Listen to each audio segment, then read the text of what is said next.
परम सत्कारयोग आवाज दे गुरमुख दोस्तों, आप जी साहिबे कमाल 10वें पातशाह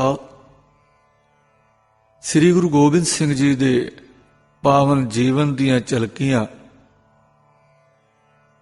जो महान दरवेश अते संत कवि भाई साहब भाई वीर सिंह जी वालों बड़े प्यार दे नाल उतारियां गईयां हन, सरवण कर रहे हो। आओ उस किताब विचों एक साखी जो समर्पण सेवा भाव अते प्रीत दी मूर्ति है,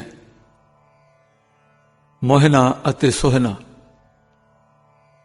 इन्हां दी जीवन गाथा अते गुरु जी नूं समर्पण सेवा भाव नूं अखरां विच आवाज विच सरवण करिए।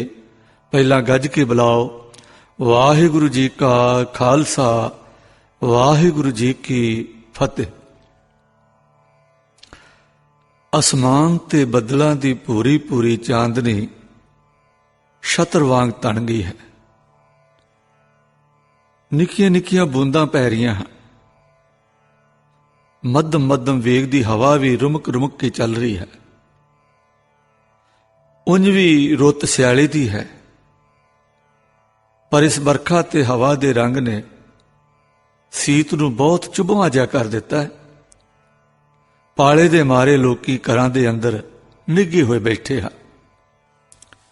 एक सुंदर टिकाणे बड़ा सुहावना बाग है, जिसनूं इंसानी ते कुदरती सुंदरता का एक नमूना आख सकते हैं, पर इस वेले लह लहाउंदा नहीं आख सकते, क्योंकि सुती हुई कुदरत दे नौ निहाल इस वेले उदास वैरागे होए ते अपत खड़े हैं। किसी वधीक चतुराई ने कोई नुक्कर खुंजा सावा कर रखा होवेगा तो वखरी गल है। उंज सारे बाग दा ओह हाल है जो इस वेले सारे उत्तरी देशां दे बना ते बागां दा हो रहा है। बाग दे विचकार कई जगह हौज हैं, कई थां फुहारे हैं, कई जगह संगमरमरी चरांदां ते झरने हैं, पर गर्मी की तपश ना होने करके इन्हां दा बाजार गर्म नहीं रहा। इस 12 दरियां ते फुहारियां, सुनहरी कलसां, लाजवर दी महराबां ते संगमरमरी सजावटां नाल सजे बाग दे एक खूंजे एक छोटा जिहा घर है, जो बाहरों कच्ची लिपाई दा लिपिया होया है। एक पासे कुछ शोलिए दे बूटे निक्के निक्के हैं, आस पास सरों दे कुछ अते गोंगलू मूलियां खड़े दिस रहे हैं, पर लाए ऐसे पड़चोलवें दिल वाले दे जापते हैं कि कच्चे कोठे दे उदाले इस ककरी रुत विच हरियाली दे विचकार बसंत खिड़िया होया नजर आउंदा है। ये उन्हां दी कारीगरी दी साख भर रहा है। वेला कोई कच्चियां दोपहरां दा है, पर घड़ियां दे पहरे दसन वाले सूरज हुरी तां भूरे लेफां विच मूँह लुकाई फिरदे हैं। इहो जापदा है कि पौ फटाला हुणे ही हटिया है। इस कच्चे कोठे दे बूहे बंद हैं, अंदर पता नहीं की है, पर बाहर एक बड़े गंभीर ते आत्म सुंदरता नाल भरे चेहरे वाली लम्मी पतली डौल ते कृपालता दी देवी खड़ी है, जो दरवाजे नूं हथ फड़ी कृपान दी पिठ नाल ठकोरदी है। अचरज है, एक कच्चा कोठा, गरीबां दा चिड़िया रहन बसेरा, इस दे बूहे ते एक राणियां तो वधीक जबे ते पोशाके वाली तेजमय महाराणी आके दर खड़का रही है। कुछ पलां दे मगरों दरवाजा खुल गया और ये राणी अंदर लंघ गई। लंघदे ही फिर बूआ टो हो गया ते बाहर दी हड कुड़कावी पाउण नूं अंदर वड़ना ना मिलिया। अंदर बिजड़े दे आलड़े वांग रंग लग रहा सी। घर इस तरह का साफ है कि कख कुथावें कोई दिसदा नहीं। कंधां पर पांडो वर्गी चिट्टी मिट्टी का पोचा है, हेठा सुथरा लेपन है जिस पर सफा की विछाई है, तो एक पासे दरी विछी हुई है, एक खूंजे लट लट करदी अग मग रही है। अग दे नेड़े पीढ़ी डाह के एक प्रवीण पर साफ ते निरछल नुहार दी जवान इस्त्री बैठी सी, जिसने उठ के बूहा खोलिया सी। हुण पीढ़ी उत्ते आसन विछा के अपनी उच्ची प्राहुणी दे अगे कीती उस ते आप फूड़ी ते बैठ के मत्था टेक के प्रेम दे वेग विच बोली, अम्मी जीओ, मेरी माता जी तुसीं किड्डे चंगे हो, एडी ठंड ते मीह विच खेचल कीती, तुसीं दासी नूं हुक्म कर दे आप हाजिर हो जाते। अगों आवाज आई, ना मोहना, मैं आख जू गई सा कि आवांगी। मोहना कहन लगी, फिर किहड़ी गल सी, मैं तो आपदी टहलन हाँ, हाजिर हो जाती। अम्मी जी बोले, पुत्र जी मेरियां तो सारियां वाड़ियां हैं, टहलन मेरी कोई नहीं है, सगों हर सेवा की मंग तां वाहिगुरू दे दर तो मैं आप मंगदी हाँ। मोहना, ताइयों तो अम्मी जी तुसीं बहुत चंगे लगदे हो, पता नहीं क्यों तुहाडे अंदर वड़ जाण नूं जी करता है, जां तुहानूं अपने अंदर रख लईए। फिर रुखा मिसा प्रसाद, बकरी का दुध, अपने छत्तिओ दी माखियो हाजिर है, आग्ञा करो हाजिर करा। बेटा जीओ, मैं प्रसाद छका के ते आप छक के आई हाँ, छकाउणा है तो वह छकाओ जिसदी भुख तुसां मैनूं ला छड्डी है। मोहना कहती, सत बचन जीओ, ते फिर उठी एक खूंजे किली नाल सरोदा लटक रहा से ला लियाई, सुर कीता ते लगियां उस दियां त्रिखियां उंगलां मध्यम ते कलेजा हिलावियां ठोकरां देण। पहले मल्हार दा आलाप छेड़िया, पर फिर सारंग दी गत बज गई। कमरे दे अंदर एक बैकुंठ दा नक्शा बन गया। इस वेले अम्मी जी पीढ़ी तो उतर के हेठा हो बैठे, अखां बंद हो गईयां ते शरीर ऐसा अडोल होया मानो शब्द की चुनकार दे विच ही लीन हो गया है। मोहना जी दा हुण सरोदे नालों भी सुरीला ते मिठा गला खुलिया। हर बिन क्यों रहिए दुख व्यापै, जिहवा साधना फीकी रस बिन, बिन प्रभ काल संताप। रहाओ जब लग दर्शना परसै प्रीतम, तब लग भुख प्यासी। दर्शन देखत ही मन मानया, जल रस कमल बेगासी। ओनम कन्हर गरजै बरसै, कोकल मोर बैरागै। तरवर बिरख पुयांग पुयंगम, तरवर बिरख बिहंग पुयंगम। कर फिर धन सुहागै, कुचल क्रूप कुनार कुलखड़ी। पिर का सहज ना जानिया, हर रस रंग रसन नहीं तृप्ति। दुर्मत दुख समानया, आए न जावे ना दुख पावे। ना दुख दर्द शरीरे, नानक प्रभ ते सहज सुहेली। प्रभ देखते ही मन धीरे। शब्द दिए गायन रीति बैठवीं लैवी कुछ ऐसी दिल खिचवी ते रस भरी सी कि कितना चिर लंघ गया। फिर होर शब्द छिड़िया, लौडा वेला हो गया। मोहना दी जल घड़ी ने दसिया है कि त्रिपहरा वज चुका है। इन्हें नूं किले तो त्रिपहरे दी घड़ी वज गई ते उहदी टुनकार सुनकाई दिती।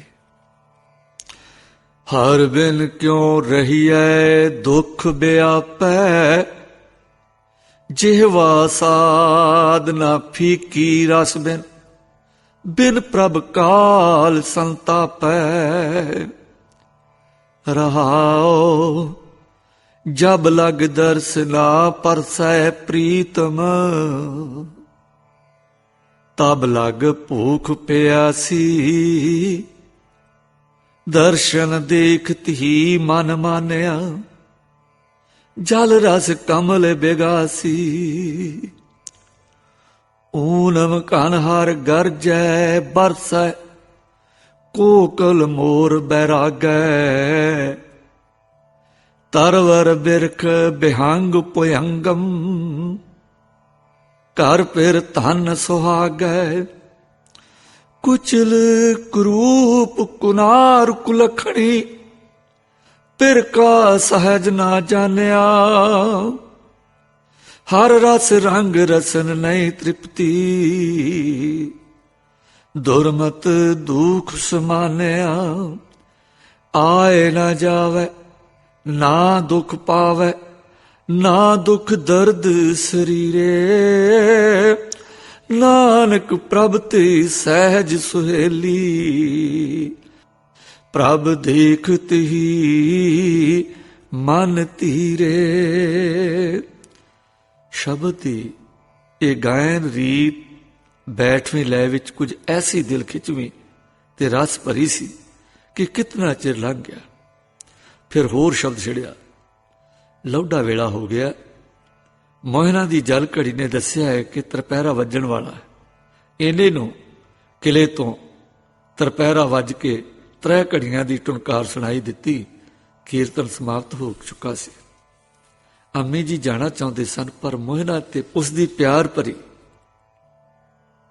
ਅਰਜ ਨੇ ਜਾਣ ਨਾ ਦਿੱਤਾ। ਠੰਡ ਦੇ ਕਾਰਨ ਅਖਰੋਟ, ਬਦਾਮ ਤੇ ਅਬਰੋਜ਼ ਅੱਗੇ ਲਿਆ ਧਰੇ ਤੇ ਲੂਣ ਵਾਲੀ ਚਾਹ ਦੀ ਇੱਕ ਕਟੋਰੀ ਅੱਗੇ ਰੱਖੀ। ਅੰਮੀ ਜੀ ਨੇ ਪ੍ਰੇਮ ਦੇ ਰੰਗ ਅੱਗੇ ਨਾ ਕੀਤੀ ਤੇ ਵਾਹਿਗੁਰੂ ਵਾਹਿਗੁਰੂ ਕਹਿ ਕੇ ਤੂੰ ਧੰਨ ਮੂੰਹ ਜੁਠਾ ਲਿਆ। ਜਦੋਂ ਮਾਤਾ ਜੀ ਤੁਰੇ ਤਾਂ ਮੋਹਨਾ ਦੀਆਂ ਅੱਖਾਂ ਵਿੱਚ ਪਾਣੀ ਆ ਗਿਆ। ਚਿਹਰਾ ਹਵਾਈ ਵਾਂਗ ਉੱਡ ਗਿਆ। ਚੱਕਰ ਖਾਂਦੀ ਤੇ ਬਹਿੰਦੀ ਬਹਿੰਦੀ ਹੇਠਾਂ ਟਹਿ ਪਈ ਤੇ ਨਟਾਲ ਹੋ ਗਈ। ਅੰਮੀ ਜੀ ਨੇ ਸਿਰ ਤੇ ਹੱਥ ਫੇਰਿਆ, ਪਿਆਰ ਦਿੱਤਾ, ਗੋਦੀ ਵਿੱਚ ਸਿਰ ਲੈ ਕੇ ਥਾਪੜੇ ਦਿੱਤੇ ਤੇ ਸਾਵਧਾਨ ਕੀਤੇ। ਅਜੇ ਅਥਰੂ ਨਹੀਂ ਸਨ ਖਿੜਾਉਂਦੇ, ਕਲੇਜਾ ਥਾਵੇਂ ਨਹੀਂ ਸੀ। ਮਾਤਾ ਜੀ ਬੋਲੇ, ਮੋਹਨਾ ਤੈਨੂੰ ਹੁਣ ਕਾਹਦੀਆਂ ਫਿਕਰਾਂ ਨੇ? ਮੈਂ ਜੋ ਫਿਕਰ ਲੈ ਲਿਆ ਤੇਰਾ, ਸਾਰੇ ਕਾਜ ਸਹਿਰੜੇ ਹੋ ਜਾਸਾ। ਤੂੰ ਜਿਸ ਰਾਹ ਟੁਰੀ ਹੈ ਟੁਰੀ ਰਹੋ। ਇਹ ਧੀਰਜਾਂ ਤੇ ਅਸੀਸਾਂ ਦਿੰਦੀ ਦੇਵੀ ਅੰਮੀ ਟੁਰ ਗਈ। ਅੰਮੀ ਜੀ ਨੂੰ ਗਿਆ ਅਜੇ ਥੋੜਾ ਸਮਾਂ ਬੀਤਿਆ ਸੀ। ਦਿਨ ਅੰਦਰ ਬਾਹਰ ਹੋਣ ਲੱਗ ਪਿਆ। ਸੂਰਜ ਤਾਂ ਚੜਿਆ ਹੀ ਨਹੀਂ ਸੀ ਲੱਗਦਾ, ਪਰ ਬੱਦਲਾਂ ਵਿੱਚੋਂ ਛਣ ਕੇ ਜੋ ਚਾਨਣ ਆਉਂਦਾ ਸੀ ਉਹ ਵੀ ਘਟਣ ਲੱਗ ਪਿਆ। ਇਸ ਵੇਲੇ ਮੋਹਨਾ ਨੇ ਬਾਹਰ ਆ ਕੇ ਕੂਲੀਆਂ ਕੂਲੀਆਂ ਸਰੋਂ ਦੀਆਂ ਗੰਦਲਾਂ ਤੋੜੀਆਂ ਤੇ ਅੰਦਰ ਜਾ ਕੇ ਸਾਗ ਧਰ ਦਿੱਤਾ। ਥੋੜੇ ਚਿਰ ਮਗਰੋਂ ਬੂਹਾ ਫੇਰ ਖੜਕਿਆ। ਰਹਿਰਾਸ ਦਾ ਭੋਗ ਪਾ ਕੇ ਅਰਦਾਸਾ ਕਰ ਰਹੀ ਮੋਹਨਾ ਨੇ ਅਰਦਾਸਾ ਹੋ ਚੁੱਕਣ ਪਰ ਬੂਹਾ ਖੋਲਿਆ ਤਾਂ ਉਸਦੇ ਪ੍ਰਾਣਪਤੀ ਜੀ ਨਜ਼ਰ ਪਏ, ਜੋ ਕਈ ਦਿਨਾਂ ਦੇ ਵਾਂਢੇ ਗਏ ਹੋਏ ਸੀ। ਇਸਨੇ ਸੀਸ ਨਵਾਇਆ, ਉਹਨਾਂ ਨੇ ਅਸੀਸ ਦਿੱਤੀ। ਫਿਰ ਸੁਖ ਸਾਂਦ ਪੁੱਛੀ ਤੇ ਮੂੰਹ ਹੱਥ ਧੋ ਕੇ ਅੱਗ ਦੁਆਲੇ ਬੈਠ ਗਏ। ਪਤੀ ਪੁੱਛਣ ਲੱਗੇ, ਮੋਹਨਾ ਮੇਰੇ ਪਿੱਛੋਂ ਅੰਮੀ ਜੀ ਦੇ ਦਰਸ਼ਨ ਫਿਰ ਤੁਸੀਂ ਨੇ ਕੀਤੇ? ਮੋਹਨਾ ਕਹਿਣ ਲੱਗੀ, ਜੀ 2 ਵਾਰ ਹੋਏ ਨੇ। 8 ਦਿਨ ਹੋਏ ਤਾਂ ਮੈਂ ਗਈ ਸਾਂ, ਅੱਜ ਆਪ ਆਏ ਸਨ, ਹੁਣੇ ਹੁਣੇ ਗਏ ਨੇ। ਪਤੀ ਅੱਖਾਂ ਨੀਵੀਆਂ ਕਰਕੇ ਹੱਥ ਜੋੜ ਕੇ ਅੰਦਰੇ ਅੰਦਰ ਧੰਨਵਾਦ ਕਰਨ ਲੱਗਾ। ਫਿਰ ਬੋਲਿਆ, ਧੰਨ ਭਾਗ ਨੇ ਸਾਡੇ। ਅੰਮੀ ਜੀ ਕਿੱਡੇ ਦਿਆਲੂ ਨੇ, ਕੰਗਲਿਆਂ ਨੂੰ ਵੀ ਨਿਹਾਲ ਕਰਦੇ ਨੇ। ਮੋਹਨਾ ਕਹਿਣ ਲੱਗੀ, ਚਰਨ ਪਾਉਣੇ ਨਹੀਂ, ਉਹ ਤਾਂ ਕੀਟਾਂ ਨੂੰ ਥਾਪਦੇ ਹਨ। ਮੈਂ ਕਿਸੇ ਵੇਲੇ ਆਪਣੇ ਆਪ ਨੂੰ ਦਾਸ ਜਾਂ ਟਹਿਲਣ ਆਖਾਂ ਤਾਂ ਝਿੜਕ ਕੇ ਆਖਦੇ ਹਨ, ਨਾ ਮੈਂ ਤੈਨੂੰ ਗੋਦ ਲਿਆ ਹੈ, ਆਪਣਾ ਬੱਚਾ ਬਣਾਇਆ ਪੁੱਤਰ, ਤੂੰ ਦਾਸੀ ਕਿਉਂ ਬਣਦੀ ਹੈ? ਅੰਮੀ ਆਖਾਂ ਤਾਂ ਬੜੇ ਖੁਸ਼ ਹੁੰਦੇ ਨੇ। ਕੋਈ ਹੋਰ ਵਡਿਆਈ ਦਾ ਨਾਮ ਲੈ ਕੇ ਸੱਦਾ ਤਾਂ ਸਦਾ ਖਿੜੇ ਮੱਥੇ ਫਿਰ ਵੱਟ ਪਾ ਲੈਂਦੇ ਹਨ। ਸੱਚ ਹੈ, ਸ਼ੁਕਰ ਹੈ ਮਾਲਕ ਦਾ ਜੋ ਸਾਡੇ ਜਿਹਾਂ ਪਰ ਦਿਆਲੂ ਨੇ, ਪ੍ਰੇਮ ਵਿੱਚ ਖਿੱਚਦਾ ਹੈ। ਪਰ ਮੋਹਨਾ ਜੀਓ, ਕੋਈ ਸਾਡੀ ਮੁਸ਼ਕਿਲ ਖੁੱਲ ਪੈਣ ਦਾ ਨਿਸ਼ਾਨ ਵੀ ਕੋਈ ਨੇੜੇ ਤੇੜੇ ਦਿਸਿਆ? ਮੋਹਨਾ ਬੋਲੀ, ਸਵਾਮੀ ਜੀ ਨਹੀਂ, ਅੰਮੀ ਜੀ ਅਜੇ ਇਹੋ ਆਖਦੇ ਨੇ ਕਿ ਹੁਕਮ ਨਹੀਂ। ਅੱਗੋਂ ਪਤੀ ਨੇ ਕਿਹਾ, ਚਲੋ ਅੱਛਾ ਹੀ ਹੋ ਸੀ, ਜਿਵੇਂ ਰਜਾ ਪ੍ਰਿਆ ਦੀ। ਤੁਸੀਂ ਘਬਰਾਉਂਦੇ ਤਾਂ ਨਹੀਂ? ਹਾਂ, ਘਬਰਾ ਤੇ ਹੈ, ਪਰ ਟੋਟ ਵਾਲਾ ਘਬਰਾ ਨਹੀਂ ਹੁੰਦਾ। ਹੁਣ ਵਿਰਾਗ ਤੇ ਪ੍ਰੇਮ ਦੀ ਖਿੱਚ ਤਾਂ ਹਰ ਘੜੀ ਰਹਿੰਦੀ ਹੈ। ਹਾਂ, ਇਹੋ ਹਾਲ ਮੇਰਾ ਵੀ ਹੈ। ਪਤਾ ਨਹੀਂ ਮੈਂ ਇਹ ਸਫ਼ਰ ਕੀ ਕੂ ਬਤਾਇਆ। ਪ੍ਰੇਮ ਦੀ ਖਿੱਚ ਤੇ ਬਿਰਹ ਦੀ ਧੂ ਨੇ ਇੱਕ ਪਲ ਨਹੀਂ ਛੱਡਿਆ। ਜੇ ਕਦੀ ਇਹ ਕੰਮ ਅੰਮੀ ਜੀ ਦਾ ਨਾ ਹੁੰਦਾ ਤੇ ਮੈਂ ਅਦਵਾਟਿਓਂ ਮੁੜਾਉਣਾ ਸੀ। ਮੋਹਣਾ, ਪਤੀ ਜੀ ਅਸੀਂ ਦਾਸ ਜੋ ਠਹਿਰੇ, ਜੋ ਮਾਲਕ ਦੀ ਰਜਾ ਉਹ ਸਾਡੀ ਕਰਨੀ ਕਰਤੂਤ ਤੇ ਉਸੇ ਵਿੱਚ ਸਾਡਾ ਭਲਾ ਹੈ। ਸਾਈਂ ਮਿਹਰ ਕਰੇ ਉਹ ਕਰੀਏ ਜੋ ਉਸ ਨੂੰ ਭਾਵੇ, ਪਰ ਇਹ ਕਰਦਿਆਂ ਸਾਡੀ ਧੂ ਤੇ ਖਿੱਚ ਦੂਣ ਸਵਾਈ ਹੁੰਦੀ ਜਾਵੇ। ਜਿੰਨਾ ਚਿਰ ਇਸ ਧੂ ਨੂੰ ਮਨ ਝੱਲੇ ਜਰੀ ਜਾਵੇ। ਵਾਹ, ਜਦ ਜਰ ਨਾ ਸਕੇ ਤੇ ਇਸ ਦੇ ਭਾਰ ਹੇਠ ਟੁੱਟ ਜਾਵੇ, ਤਦ ਇਸ ਤੋਂ ਉੱਤਮ ਵਸੀਲਾ ਹੋਰ ਕੀ ਹੋ ਸੀ ਜਿਸ ਨਾਲ ਕਲਿਆਣ ਮਿਲੇ। ਚਲੋ, ਜੋ ਮਾਲਕ ਕੰਮ ਸੌਂਪੇ ਉਹ ਕਰੀਏ, ਜੋ ਹੁਕਮ ਦੇਵੇ ਉਹ ਮੰਨੀਏ। ਮਾਲਕ ਚਾਹੇ ਝਿੜਕੇ ਚਾਹੇ ਦੁਰਕਾਰੇ, ਪਰ ਚੰਗਾ ਲੱਗਦਾ। ਪਿਆਰ ਵੱਧਦਾ ਰਵੇ ਤੇ ਪ੍ਰੇਮ ਹੁਲਾਰੇ ਲੈਂਦਾ ਰਵੇ, ਫਿਰ ਕਦੇ ਆਪੇ ਤਰੁੱਟ ਪੈਣਗੇ। ਸੋਨਾ ਨੇ ਆਪਣੀ ਵੇਦਨਾ ਦੱਸੀ। ਅੱਗੋਂ ਮੋਹਣਾ ਕਹਿੰਦੀ ਆ, ਹਾਂ ਪ੍ਰਿਆਵਰ ਜੀ, ਦਰਸ਼ਨ ਵੀ ਤੇ ਦਾਤ ਹੈ ਨਾ, ਮਿਹਰ ਹੈ, ਨਦਰ ਹੈ। ਅੰਮੀ ਜੀ ਆਖਦੇ ਸੇ ਸਾਡੇ ਸਾਧਨ ਮੁਰਦਾ ਸਾਧਨ ਹਨ, ਅਸੀਂ ਜੋ ਮੁਰਦੇ ਹੋ ਰਹੇ। ਇਹ ਤਾਂ ਲੂਲੇ ਪਿੰਗਲੇ ਤੇ ਟੁੰਡ ਮਾਰਨ ਵਾਲੀ ਗੱਲ ਹੈ। ਲੂਲਾ ਪਿੰਗਲਾ ਪਰਬਤ ਤੇ ਕਦੇ ਪਹੁੰਚ ਸਕਦਾ? ਸਾਈਂ ਦੀ ਨਜ਼ਰ, ਸਾਈਂ ਦੀ ਮਿਹਰ ਉਸ ਨੂੰ ਖਿੱਚ ਲੈ ਜਾਵੇ ਤੇ ਸਭ ਕੁਝ ਹੋ ਜਾਂਦਾ। ਦਰਸ਼ਨ ਤਾਂ ਮਿਹਰ ਹੈ, ਮਿਹਰ ਦਾਤੇ ਦੇ ਵੱਸ ਹੈ, ਸਾਡੇ ਵੱਸ ਨਹੀਂ। ਅਸੀਂ ਤਾਂ ਮੰਗਤੇ ਹਾਂ, ਮੰਗਤਾ ਝੋਲੀ ਅੱਡੀ ਰੱਖੇ, ਆਸਾਵੰਤ ਆਸ ਰਹੇ, ਹਰ ਮਨ ਵੇਲੇ ਜਾਚਨਾ ਵਿੱਚ ਰਹੇ। ਬਸ ਇਹੀ ਮੰਗ ਮੰਗੀ ਦੀ ਹੈ। ਬਾਕੀ ਦੇਣਾ ਮਿਹਰਾਂ ਵਾਲੇ ਦੇ ਵੱਸ ਹੈ, ਉਸ ਦੇ ਦੁਆਰੇ ਆਸਾਵੰਦ ਰਹਿਣਾ ਚਾਹੀਦਾ ਹੈ। ਇਤਨਾ ਹੀ ਮੰਗਤੇ ਦਾ ਕਰਤੱਵ ਹੈ। ਮੰਗਤਾ ਕਾਲਾ ਨਾ ਪਵੇ, ਮੰਗਤਾ ਨਿਰਾਸ਼ ਨਾ ਹੋਵੇ, ਮੰਗਤਾ ਮਾਣ ਨਾ ਕਰੇ, ਫਿਰ ਮੰਗਤਾ ਦਾਵਾ ਨਾ ਕਰੇ, ਹੰਕਾਰ ਨਾ ਕਰੇ। ਆਸ ਰੱਖੇ ਜ਼ਰੂਰ ਮਿਲ ਸੀ, ਪਰ ਮੰਗਤਾ ਕਦੇ ਸਿਦਕ ਨਹੀਂ ਹਾਰਦਾ। ਨੇਚਾ ਰੱਖੇ ਤਾਂ ਦਾਤਾ ਕਦੇ ਨਾ ਕਦੇ ਜ਼ਰੂਰ ਤਰੁੱਠ। ਮੰਗ ਧਰਮ ਹੈ ਸਾਡਾ। ਇਹ ਅੰਮੀ ਜੀ ਦਾ ਵਾਕ ਸੀ। ਸੋ ਪਤੀ ਜੀ, ਅੱਗੇ ਆਪਣੇ ਹੋਠਾਂ ਤੇ ਹਉ ਭਰੇ ਸਾਧਨਾ ਦਾ ਫਲ ਵੇਖ ਹੀ ਚੁੱਕੇ ਹਾਂ। ਕੀ ਪਾਇਆ? ਹੁਣ ਤਾਂ ਅੰਮੀ ਜੀ ਦੀ ਸਮੱਤ ਸਾਨੂੰ ਲੱਗੇ, ਅਸੀਂ ਨੌਕਰ ਰਹੀਏ ਤੇ ਨਖਰਾ ਚੁਕਾਈਏ। ਅਸੀਂ ਸ਼ੁਕਰ ਕਰੀਏ ਕਿ ਸਾਨੂੰ ਅੰਮੀ ਜੀ ਦੀ ਮਿਹਰ ਮਿਲ ਗਈ ਹੈ। ਦੇਖੋ ਅੱਜ ਕਿੰਨੀ ਠੰਡ ਤੇ ਮੀਂਹ ਕਣੀ ਦਾ ਕਣਾਉਟ ਜਿਹਾ, ਪਰ ਸੁਖਣਾ ਦੀ ਪੱਕੀ ਅੰਮੀ, ਜਿਸ ਦੇ ਅਸੀਂ ਮੁੱਲ ਖਰੀਦੇ ਗੋਲਿਆਂ ਤੋਂ ਵੀ ਹੀਣੇ ਦਾ ਸਾਂ, ਆਪ ਟੁਰ ਕੇ ਇਸ ਕੱਖਾਂ ਦੀ ਕੁੱਲੀ ਵਿੱਚ ਆਈ ਔਰ ਮੈਨੂੰ ਆਤਮ ਉਪਦੇਸ਼ਾਂ ਨਾਲ ਕਿਰਤਾਰਥ ਕਰਕੇ ਗਈ ਹੈ। ਮੈਂ ਨਾ ਅਜੇ ਕਹਿ ਰਹੀ ਸੀ ਕਿ ਸੋਹਣਾ ਜੀ ਦੇ ਨੇਤਰ ਮਿਟਦੇ ਜਾਂਦੇ ਸਨ, ਅੱਖਾਂ ਵਿੱਚੋਂ ਕੋਈ ਤ੍ਰਿਪ ਤ੍ਰਿਪ ਪਾਣੀ ਗਿਰ ਰਿਹਾ ਸੀ। ਹੁਣ ਮੋਹਨਾ ਕਹਿੰਦੀ ਕਹਿੰਦੀ ਆਪ ਵੀ ਗੁੰਮ ਹੋ ਗਈ। ਕੈਸਾ ਅਦਭੁਤ ਦਰਸ਼ਨ ਹੈ, ਕੈਸੇ ਇਸਤਰੀ ਭਰਤਾ ਦੇ ਰੰਗ ਦੇ ਹਨ, ਕੈਸਾ ਘਰ ਦਾ ਸਤਸੰਗ ਹੈ। ਗੁਰੂ ਨਾਨਕ ਸੋਹਿਲੇ ਦੀ ਕਿਆ ਤਸੀਰ, ਘਰ ਸੁਖ ਵਸਿਆ ਬਾਹਰ ਸੁਖ ਪਾਇਆ, ਕੈਸਾ ਮਿੱਠਾ ਫਲ ਲੱਗਾ।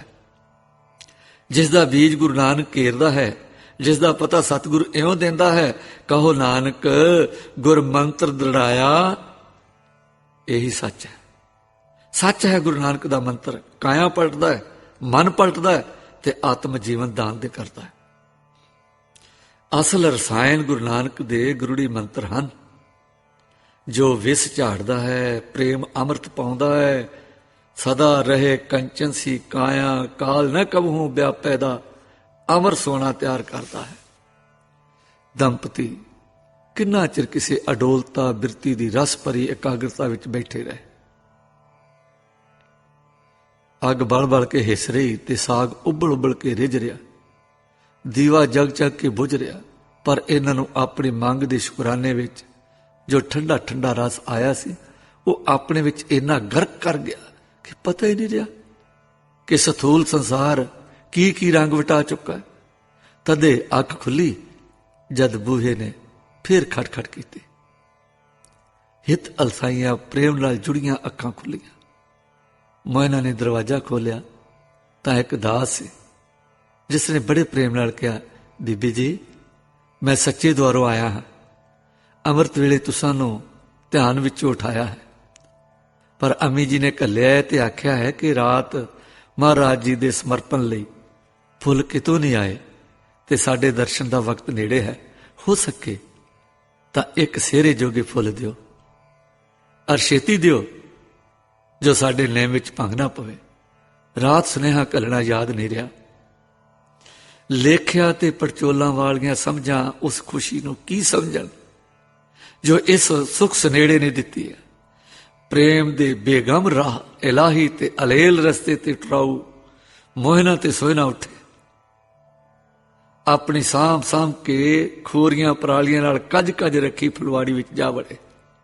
ਆਕਾਸ਼ ਵਿੱਚ ਬੱਦਲਾਂ ਦਾ ਚਿੱਟਾ ਤੇ ਕਾਲਾ ਰੂਪ ਛਾ ਰਿਹਾ ਹੈ। ਇਹਨਾਂ ਦੇ ਪਿੱਛੇ ਚੰਦਰਮਾ ਵਿੱਚੋਂ ਦਾਮਨੀ ਕਦੇ ਕਦੀ ਖਿਉਂਦੀ ਹੈ, ਲਿਸ਼ਕਾਰਾ ਮਾਰਦੀ ਹੈ। ਇਸ ਲਿਸ਼ਕਾਰੇ ਵਿੱਚ ਪਿਆਰੇ ਲਈ ਪ੍ਰੇਮੀ ਫੁੱਲ ਤੋੜ ਰਹੇ ਹਨ। ਉੱਪਰ ਬਨੇ ਆਕਾਸ਼ ਤਲੇ ਧਰ ਸੋਹਤੀ, ਦਹ ਦਿਸ ਚਮਕੇ ਬੀਜਲ ਮੁਖ ਕੋ ਜੋਹਤੀ। ਖੋਜਤ ਫਿਰੋਂ ਵਿਦੇਸ਼ ਪਿਉ ਕਤ ਪਾਈਐ, ਹਰ ਹਾਂ ਜੇ ਮਸਤਕ ਹੋਵੈ ਭਾਗ ਤਾਂ ਦਰਸ ਸਮਾਈਐ। ਫੁੱਲ ਤੋੜਦੇ ਹਨ, ਖੁਸ਼ੀ ਨਾਲ ਮਨ ਉਛਲਦਾ ਹੈ। ਅੰਮੀ ਜੀ ਕਿਹੜੇ ਚੰਗੇ ਹਨ ਜੋ ਐਸੇ ਸੋਹਣੇ ਕੰਮ ਲਈ ਸਾਨੂੰ ਯਾਦ ਕਰਦੇ ਹਨ, ਜਿਨ੍ਹਾਂ ਦੇ ਦੁਆਰੇ ਬਨਰਾਏ ਹੱਥ ਬੱਧੀ ਖੜੀ ਹੈ, ਉਹ ਸਾਨੂੰ ਸੇਵਾ ਦੇ ਕੇ ਵਡਿਆਉਂਦੇ ਹਨ। ਅੰਮੀ ਤੂੰ ਧੰਨ ਹੈ ਅੰਮੀ ਜੀ। ਫਿਰ ਫੁੱਲਾਂ ਨੂੰ ਇਸ ਤਰ੍ਹਾਂ ਦੇ ਪਿਆਰ ਭਾਵ ਨਾਲ ਬੁਲਾਉਂਦੇ ਹਨ। ਨੇਕ ਨਸੀਬ ਤੁਸਾਡੇ ਮਿੱਤਰੋ, ਜਿਨ੍ਹਾਂ ਜਾਏ ਪੀਆ ਗਲ ਪੈਣਾ। ਵਾਹ ਉਗਣਾ ਤੇ ਸੁਫਲਾ ਲੱਗਣਾ, ਖਿੜ ਖਿੜ ਹਾਸਾ ਹੱਸ ਰਹਿਣਾ। ਵਾਹ ਟੁੱਟਣਾ, ਵਾਹ ਸੂਈ ਚੜਨਾ, ਵਾਹ ਗੁੰਦੇ ਰਲ ਬਹਿਣਾ। ਵਾਹ ਹੱਸਣ, ਵਾਹ ਰੋਣ ਤੁਹਾਡੇ, ਜਿਨ੍ਹਾਂ ਜਾਏ ਪੀਆ ਗਲ ਪੈਣਾ। ਐਉਂ ਪ੍ਰੇਮ ਭਰੇ ਪ੍ਰੇਮੀਆਂ ਨੇ ਸੋਹਣੇ ਸੋਹਣੇ ਗੇਂਦੇ ਦੇ ਫੁੱਲ ਅੰਮੀ ਜੀ ਲਈ ਇੱਕ ਸੋਹਣੀ ਪਟਾਰੀ ਵਿੱਚ ਪਾ ਕੇ ਘੱਲ ਦਿੱਤੇ। ਤਰਪਹਿਰਾ ਬੀਤ ਚੁੱਕਾ ਸੀ, ਹੁਣ ਸੌਣ ਦਾ ਵੇਲਾ ਨਹੀਂ ਸੀ। ਦੰਪਤੀ ਨੇ ਇਸ਼ਨਾਨ ਕੀਤਾ ਤੇ ਆਪਣੇ ਨਿਤਨੇਮ ਪਾਠ ਸਿਮਰਨ ਵਿੱਚ ਲੱਗ ਗਏ। ਇਹ ਕੌਣ ਸਨ ਮੋਹਨਾ ਤੇ ਸੋਹਣਾ? ਬੜਾ ਨਾਂ ਸੁਣਿਆ ਇਹਨਾਂ ਦਾ। ਪਤਾ ਲੱਗੇ ਇਹ ਐਸੀ ਪ੍ਰੀਤ ਚਰਨਾਹਟ ਵਿੱਚ ਕਿਵੇਂ ਉਤਰੇ, ਕਿਹੜਾ ਵਿਯੋਗ ਹੈ ਇਹਨਾਂ ਨੂੰ। ਆਓ ਜਰਾ ਇਸ ਨੂੰ ਵੀ ਸਰਵਣ ਕਰੀਏ। ਰਾਏਪੁਰ ਦੇ ਰਹਿਣ ਵਾਲੇ ਇੱਕ ਰਸੀਏ ਅਮੀਰ ਇਹ ਸੋਹਣਾ ਜੀ ਹਨ, ਔਰ ਇਹਨਾਂ ਦੀ ਇਸਤਰੀ ਜਿਸ ਦਾ ਨਾਮ ਮੋਹਨਾ ਹੈ। ਇਹ ਰਾਗ ਵਿਦਿਆ ਤੇ ਕਵਿਤਾ ਵਿੱਚ ਬੜੇ ਪ੍ਰਬੀਨ ਸਨ। ਸਮਾਂ ਪਾ ਕੇ ਕੁਝ ਭਗਤੀ ਵਿੱਚ ਲੱਗ ਗਏ। ਇੱਕ ਬੈਰਾਗੀ ਫਕੀਰ ਨੇ ਇਹਨਾਂ ਨੂੰ ਠਾਕਰ ਪੂਜਾ ਸਿਖਾਈ ਤੇ ਭਗਤੀ ਦੀ ਜਾਂਚ ਦੱਸੀ।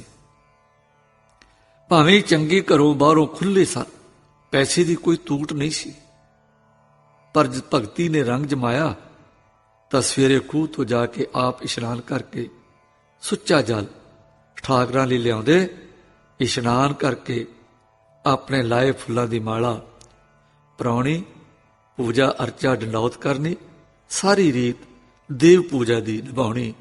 ਇਹ ਇਹਨਾਂ ਦਾ ਨਿਤ ਨੇਮ ਬਣ ਗਿਆ। ਹਾਂ, ਇਹ ਸੰਕੀਰਤਨੀਏ ਵੀ ਚੰਗੇ ਸਨ, ਬਹੁਤ ਸੋਹਣਾ ਸਾਜ਼ ਵੀ ਵਜਾਉਂਦੇ ਸਨ, ਗਲਾ ਵੀ ਠੀਕ ਸੀ ਔਰ ਗਾਉਂਦੇ ਵੀ ਸੁਰ ਤਾਲ ਵਿੱਚ ਸਨ। ਸੋ ਇਹਨਾਂ ਨੂੰ ਵੀਣਾ ਵਿੱਚ ਤੇ ਮੋਇਨਾ ਨੂੰ ਸਰੋਦੇ ਵਿੱਚ ਪ੍ਰਬੀਨਤਾ ਪ੍ਰਾਪਤ ਸੀ। ਫਿਰ ਇਹ ਠਾਕਰਾਂ ਦੇ ਅੱਗੇ ਸੰਗੀਤਮਈ ਨ੍ਰਿਤਕਾਰੀ ਕਰਨੀ ਤੇ ਅਵਧੀ ਕਰ ਦੇਣੀ, ਭਜਨ ਗਾਉਣੇ। ਇੱਕ ਦਿਨ ਦੋਏ ਜਣੇ ਖੂਹ ਤੇ ਸੁੱਚਾ ਪਾਣੀ ਲਿਆ ਰਹੇ ਸਨ ਕਿ ਇੱਕ ਸਿੱਧੇ ਦਸਤਾਰੇ ਵਾਲਾ ਗੁਰਮੁਖ ਰੂਪ ਕੋਈ ਆਦਮੀ ਭੱਜਾ ਆਇਆ। ਇਸ ਦੇ ਇੱਕ ਕਰਾਰਾ ਫੱਟ ਲੱਗਾ ਸੀ ਔਰ ਤ੍ਰੇ ਨਾਲ ਬਿਹਾਰ ਹੋ ਰਿਹਾ ਸੀ। ਇਹਨਾਂ ਦੇ ਪੈਰਾਂ ਪਾਸ ਹੱਫ ਕੇ ਡਿੱਗਾ ਤੇ ਪਾਣੀ ਪਾਣੀ ਕੂਕ ਰਿਹਾ ਸੀ। ਪਾਣੀ ਪਾਣੀ ਪਾਣੀ। ਉਸ ਦੀ ਲੋੜ ਨੇ ਇਹਨਾਂ ਨੂੰ ਤਰਬਕਾ ਤਾਂ ਦਿੱਤਾ, ਪਰ ਕੱਟੜ ਨੇਮ ਧਰਮ ਨੇ ਇਹੋ ਮੱਤ ਦਿੱਤੀ ਕਿ ਠਾਕਰਾਂ ਲਈ ਸੁੱਚਾ ਜਲ ਜਾ ਰਿਹਾ, ਇਹ ਉਹਨਾਂ ਦੇ ਨੌਗੇ ਦਾ ਹੈ, ਝੂਠਾ ਕਿਵੇਂ ਕਰੀਏ। ਉਹ ਮੱਛੀ ਦੀ ਤਰ੍ਹਾਂ ਤੜਫ ਰਿਹਾ ਸੀ, ਪਾਣੀ ਪਾਣੀ ਕੂਕ ਰਿਹਾ ਸੀ। ਇਹ ਆਪਣੇ ਕਠੋਰ ਧਰਮ ਵਿੱਚ ਪੱਕੇ ਕੇਸ ਮਾਰ ਕੇ ਕੋਲੋਂ ਦੀ ਟੁਰ ਗਏ। ਉਸ ਦੀ ਸਿਸਕ ਦੀ ਆਵਾਜ਼ ਆਈ ਜੋ ਇਹਨਾਂ ਦੇ ਕੰਨੀ ਪਈ, ਨਾਲੇ ਪਿਆਰ ਨਾਲੇ 2 ਘੁੱਟ ਪਾਣੀ ਤੋਂ ਤਰਸਾਣਾ, ਜਾਂ ਦਰਸ਼ਨ ਨਹੀਂ ਹੋਣੇ, ਦਰਸ਼ਨ ਨਹੀਂ ਹੋਣ ਲੱਗਾ। ਇਹ ਸੁਣ ਕੇ ਵੀ ਇਹ ਦੋਵੇਂ ਟੁਰੀ ਗਏ। ਘਰ ਜਾ ਕੇ ਠਾਕਰਾਂ ਨੂੰ ਨਹਾ ਲਿਆ, ਪੂਜਾ ਕੀਤੀ, ਪਰ ਅੱਜ ਕਲੇਜੇ ਵਿੱਚ ਚੋਭ ਜੀ ਪੈਂਦੀ ਹੈ। ਪੂਜਾ ਵਿੱਚ ਮਨ ਲੱਗਦਾ ਨਹੀਂ। ਘਬਰਾ ਕੇ ਉੱਠੇ ਤੇ ਸੋਚ ਕੇ ਟੁਰੇ, ਚਲੋ ਭਈ ਉਸ ਨੂੰ ਪਾਣੀ ਪਿਆਈਏ, ਕਿਤੇ ਕੋਈ ਮਾੜੀ ਅਸੀਸ ਨਾ ਲੱਗ ਜਾਵੇ। ਜਦ ਪਾਣੀ ਦਾ ਭਵਕਾ ਲੈ ਕੇ ਆਏ ਤਾਂ ਉਹ ਕਾਇਲ ਆਪਣੇ ਹੱਫੇ ਹੁੱਟੇ ਸਰੀਰ ਇਸ ਮੜੋਲੀ ਨੂੰ ਛੱਡ ਕੇ ਆਕਾਸ਼ਾਂ ਨੂੰ ਟੁਰ ਚੁੱਕਾ ਸੀ। ਉਸ ਦੀ ਮੜੋਲੀ ਪਈ ਸੀ ਤੇ ਇਉਂ ਜਾਪਦਾ ਸੀ ਕਿ ਸਦਾ ਲਈ ਮਿਟ ਗਏ ਬੁੱਲਾਂ ਤੋਂ ਕਹਿ ਰਿਹਾ ਹੋਵੇ, ਦਰਸ਼ਨ ਨਹੀਂ ਜੇ ਦੇਣ ਲੱਗਾ। ਦੋਹਾਂ ਦੇ ਕਲੇਜੇ ਤੱਕ ਕਰਕੇ ਮੁੱਠੀ ਵਿੱਚ ਆ ਗਏ। ਦਿਲ ਦੀ ਇਸ ਚੋਭ ਨੂੰ ਮੇਟਣ ਆਏ ਸਨ, ਉਹ ਚੋਭ ਦੂਣ ਸਵਾਈ ਹੋ ਗਈ। ਇਹਨੇ ਨੂੰ ਇੱਕ ਪਾਸਿਓਂ 5-7 ਆਦਮੀ ਆ ਗਏ ਤੇ ਵੇਖ ਕੇ ਬੋਲੇ, ਹਾਂ ਇਹੋ ਨੇ। ਪੁੱਛਣ ਤੇ ਪਤਾ ਲੱਗਾ ਇਹ ਸੂਰਬੀਰ ਮਹਾਭਜਨੀਕ ਸਾਧੂ ਹੈ ਜੋ ਆਨੰਦਪੁਰ ਵਾਲੇ ਗੁਰੂ ਜੀ ਦਾ ਚੇਲਾ ਹੈ। ਬਨ ਵਿੱਚ ਸਦਾ ਵਸਦਾ ਹੈ, ਪਰ ਮਾਲਾ ਦੇ ਨਾਲ ਤਲਵਾਰ ਵੀ ਰੱਖਦਾ ਹੈ। ਅੱਜ ਇੱਕ ਗਰੀਬ ਟੋਲੇ ਤੇ ਡਾਕੇ ਪਏ, ਉਹਨਾਂ ਦੀ ਆਵਾਜ਼ ਸੁਣ ਕੇ ਉਹਨਾਂ ਦੀ ਸਹਾਇਤਾ ਨੂੰ ਪਹੁੰਚਿਆ। ਇਸ ਤਰ੍ਹਾਂ ਲੜਿਆ ਕਿ ਡਾਕੂ ਭਜਾ ਦਿੱਤੇ ਤੇ ਟੋਲਾ ਵਾਲ-ਵਾਲ ਬਚਾ ਦਿੱਤਾ, ਪਰ ਇਸ ਨੂੰ ਗਹਿਰੇ ਜ਼ਖਮ ਲੱਗੇ। ਆਪਣੇ ਜ਼ਖਮ ਤੇ ਤਪਸ਼ ਨਾਲ ਵਿਆਕੁਲ ਹੋ ਕੇ ਭੱਜਾ ਤੇ ਫਿਰ ਪਤਾ ਨਹੀਂ ਲੱਗਾ। ਨੇੜੇ ਤੇੜੇ ਦੇ ਕਦਰਾਂ ਵਾਲੇ ਤੇ ਪ੍ਰੇਮੀ ਸੁਣ ਕੇ 4 ਚੁਫੇਰੇ ਭੱਜੇ ਨੇ, ਪਰ ਇੱਥੇ ਆਣ ਮਿਲਿਆ ਹੈ ਤੇ ਇਸ ਹਾਲ ਵਿੱਚ ਦਰਸ਼ਨ ਨਹੀਂ ਜੇ ਦੇਣ ਲੱਗਾ। ਇਹ ਸ਼ਬਦ ਦੋਹਾਂ ਦੇ ਕੰਨਾਂ ਵਿੱਚ ਹੁਣ ਹੋਰ ਤਕੜੇ ਹੋ ਕੇ ਗੂੰਜੇ। ਅੱਖਾਂ ਵਿੱਚ ਨੀਰ ਭਰ ਆਇਆ। ਆਪਣੇ ਆਪ ਨੂੰ ਤਰਕਾਰ ਦਿੱਤੀ, ਪਰ ਹੁਣ ਤਰਕਾਰ ਕੀ ਕਰਦੀ। ਹੱਥੋਂ ਸਮਾਂ ਲੰਘ ਗਿਆ। ਜਦੋਂ ਠਾਕਰ ਦਾ ਪੁੱਤ ਪਾਣੀ ਪਾਣੀ ਕੂਕਦਾ ਸੀ, ਉਸ ਵੇਲੇ ਤਾਂ ਇੱਕ ਘੁੱਟ ਪਾਣੀ ਸਰਿਆ ਨਾ।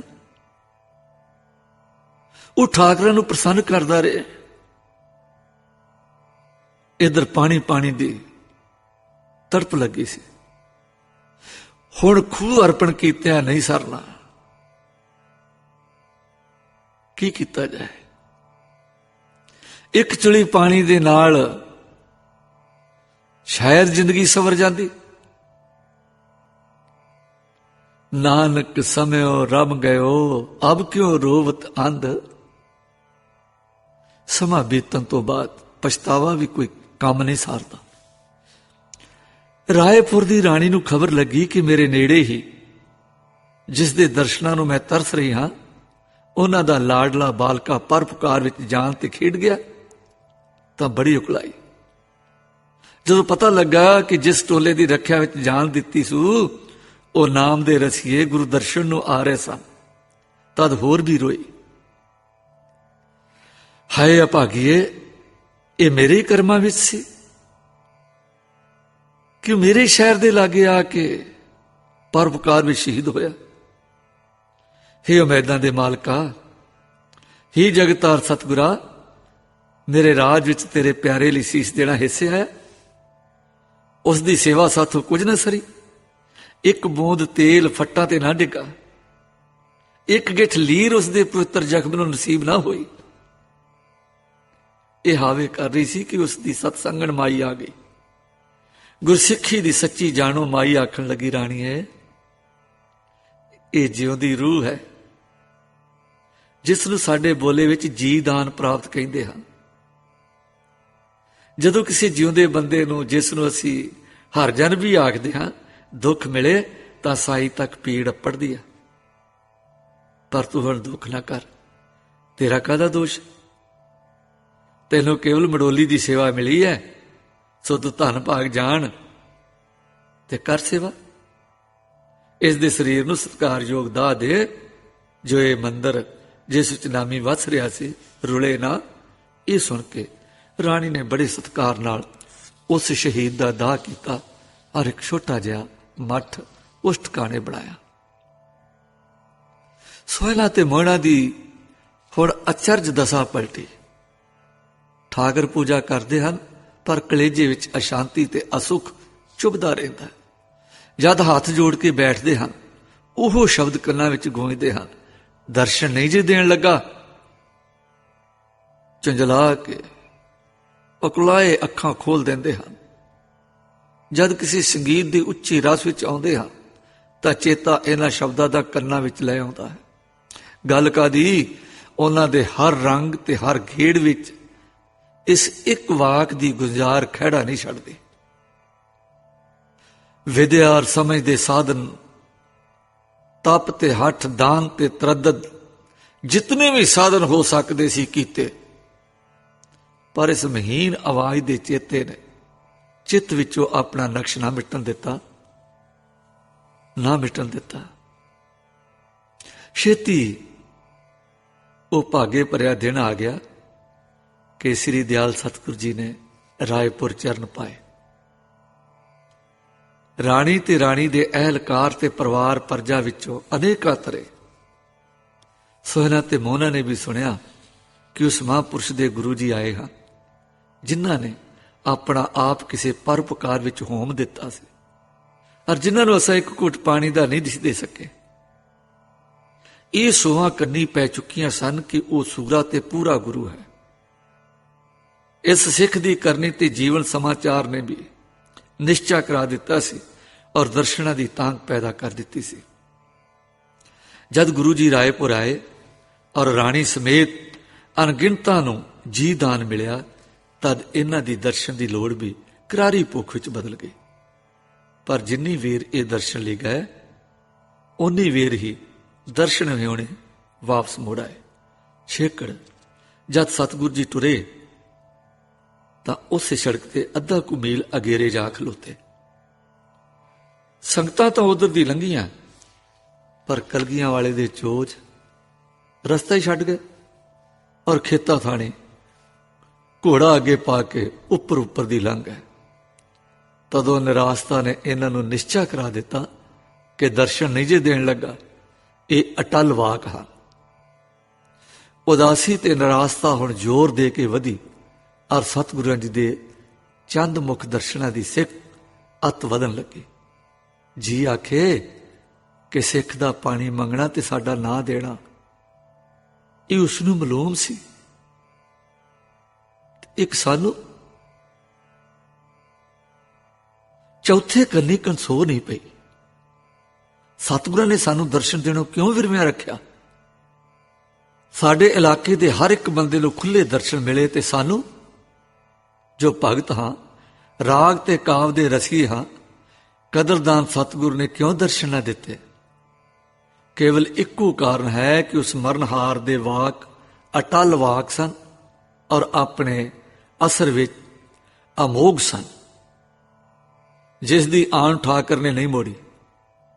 ਹਾਂ, ਉਹ ਠਾਕਰ ਜੋ ਅੰਤਰਜਾਮੀ ਤੇ ਦਾਤਾ ਹੈ, ਜਾਂ ਤਾਂ ਇਸੇ ਕਲਗੀਆਂ ਵਾਲੇ ਦੇ ਰੂਪ ਵਿੱਚ ਆਇਆ ਹੋਇਆ ਹੈ ਤੇ ਜਾਂ ਇਹ ਰੂਪ ਉਸ ਦਾ ਨਿਜ ਪ੍ਰੀਤਮ ਹੈ। ਇਹਨਾਂ ਸੋਚਾਂ ਨੇ ਨਿਸ਼ਚੇ ਨੂੰ ਹੋਰ ਪੱਕਾ ਕੀਤਾ। ਪ੍ਰੇਮ ਦੀ ਖਿੱਚ ਵਧੀ। ਘਰ ਘਰ ਸਤਿਗੁਰਾਂ ਦੀ ਚਰਚਾ, ਉਹਨਾਂ ਦੇ ਕੌਤਕ, ਆਤਮ ਸੱਤਿਆ, ਦਿਆਲਤਾ ਤੇ ਕੀਰਤੀ ਨੇ ਹੋਰ ਖਿੱਚਿਆ ਤੇ ਨਿਸ਼ਚੇ ਹੋ ਗਿਆ ਕਿ ਇਹ ਧੁਰੋਂ ਅਵਤਾਰ ਆਇਆ ਹੈ। ਇੱਕ ਪਾਸੇ ਪ੍ਰੇਮ ਵੱਧਦਾ ਹੈ, ਇੱਕ ਪਾਸੇ ਕੀਤੇ ਪਾਪ ਜਾਂ ਅਣਕੀਤੇ ਪੁੰਨ ਦੀ ਕਮਾਈ ਸ਼ਰਮਾਂ ਵਿੱਚ ਦਗਧ ਕਰਦੀ ਹੈ। ਗੱਲ ਕੀ ਸਮਾਂ ਪਾ ਕੇ ਜਦ ਇਹ ਖਿੱਚ ਹੱਦ ਬੰਨੇ ਤਰੁੜ ਕੇ ਵਧੀ, ਤਦ ਦੋਹਾਂ ਦੀ ਇਹ ਸਲਾਹ ਠਹਿਰੀ ਕਿ ਆਪ ਦੇ ਕਿਸੇ ਕਰਮ, ਧਰਮ, ਗੁਣ, ਵਿਦਿਆ ਵਿੱਚ ਰਸ ਨਹੀਂ ਰਿਹਾ। ਮਨ ਚਰਨਾਰ ਬਿੰਦ ਨੂੰ ਸ਼ੁਦਾਈ ਹੋ ਕੇ ਤਰਸਦਾ ਹੈ। ਤਦ ਕਿਉਂ ਨਾ ਸਤਿਗੁਰ ਦੇ ਦੁਆਰੇ ਜਾ ਕੇ ਸੇਵਾ ਕਰੀਏ, ਦਰਸ਼ਨ ਪਾਈਏ ਤੇ ਕਿਰਤਾਰਥ ਹੋਈਏ। ਮਨੁੱਖਾ ਜਨਮ ਕੋਈ ਛੇਤੀ ਛੇਤੀ ਲੱਭਦਾ? ਫਿਰ ਸੋਚ ਪਈ, ਉਹ ਜਿਹੜਾ ਵਾਕ ਹੈ, ਦਰਸ਼ਨ ਨਹੀਂ ਜੇ ਦੇਣ ਲੱਗਾ ਤੇ ਅੱਗੇ ਘਰ ਆਇਆ ਸਾਰਿਆਂ ਨੂੰ ਖੁੱਲੇ ਦੀਦਾਰ ਦਰਸ਼ਨ ਦਿੱਤੇ ਤੇ ਸਾਨੂੰ ਦਰਸ਼ਨਾਂ ਤੋਂ ਵਾਂਝਾ ਰੱਖਿਆ। ਦੁਆਰੇ ਗਿਆ ਬਿਰਧ ਦੀ ਬਾਣ ਕਦ ਛੱਡਣ ਲੱਗਾ ਹੈ, ਸਾਨੂੰ ਦਰਸ਼ਨ ਨਹੀਂ ਹੋਣਗੇ। ਫਿਰ ਸਲਾਹ ਠਹਿਰੀ ਕਿ ਨੌਕਰ ਬਣ ਕੇ ਚੱਲ ਗਏ, ਆਪਣੇ ਅਮੀਰੀ ਗੁਣ ਦਾ ਥੋ ਪਤਾ ਨਾ ਦੇਈਏ ਤੇ ਚੁੱਪਚਾਪ ਸੇਵਾ ਕਰਦੇ ਰਹੀਏ। ਪਰ ਫਿਰ ਜੀ ਨੇ ਕਿਹਾ ਕਿ ਹੋਣਾ ਅਮੀਰ ਤੇ ਦੱਸਣਾ ਗਰੀਬ। ਜਦੋਂ ਸਰੀਰ ਸੇਵਾ ਕਰੇਗਾ, ਮਨ ਅਮੀਰੀ ਦੇ ਖਿਆਲ ਵਿੱਚ ਢਵੇਗਾ, ਕਿਉਂਕਿ ਅੰਦਰ ਤਾਂ ਅਮੀਰੀ ਦਾ ਪੱਕਾ ਵਿਸ਼ਵਾਸ ਰਹਿਣਾ। ਜੇ ਸੁਰਤ ਸੱਚਮੁੱਚ ਗਰੀਬ ਹੋ ਕੇ ਦਰ ਤੇ ਨਾ ਟੱਠੀ ਤਾਂ ਜੀਕੂ ਨਿਮਾਣੇ ਸੇਵਕ ਸੇਵਾ ਕਰਦੇ ਹਨ, ਉਕਰ ਅੰਦਰੋਂ ਬਾਹਰੋਂ ਟਹਿ ਕੇ ਸੇਵਾ ਕੀਕੂ ਹੋਵੇਗੀ। ਸੋ ਗਰੀਬੀ ਧਾਰਨ ਕਰਕੇ ਹੀ ਚੱਲਣਾ ਸੱਚਾ ਪ੍ਰਾਸ਼ਚਿਤ ਹੈ।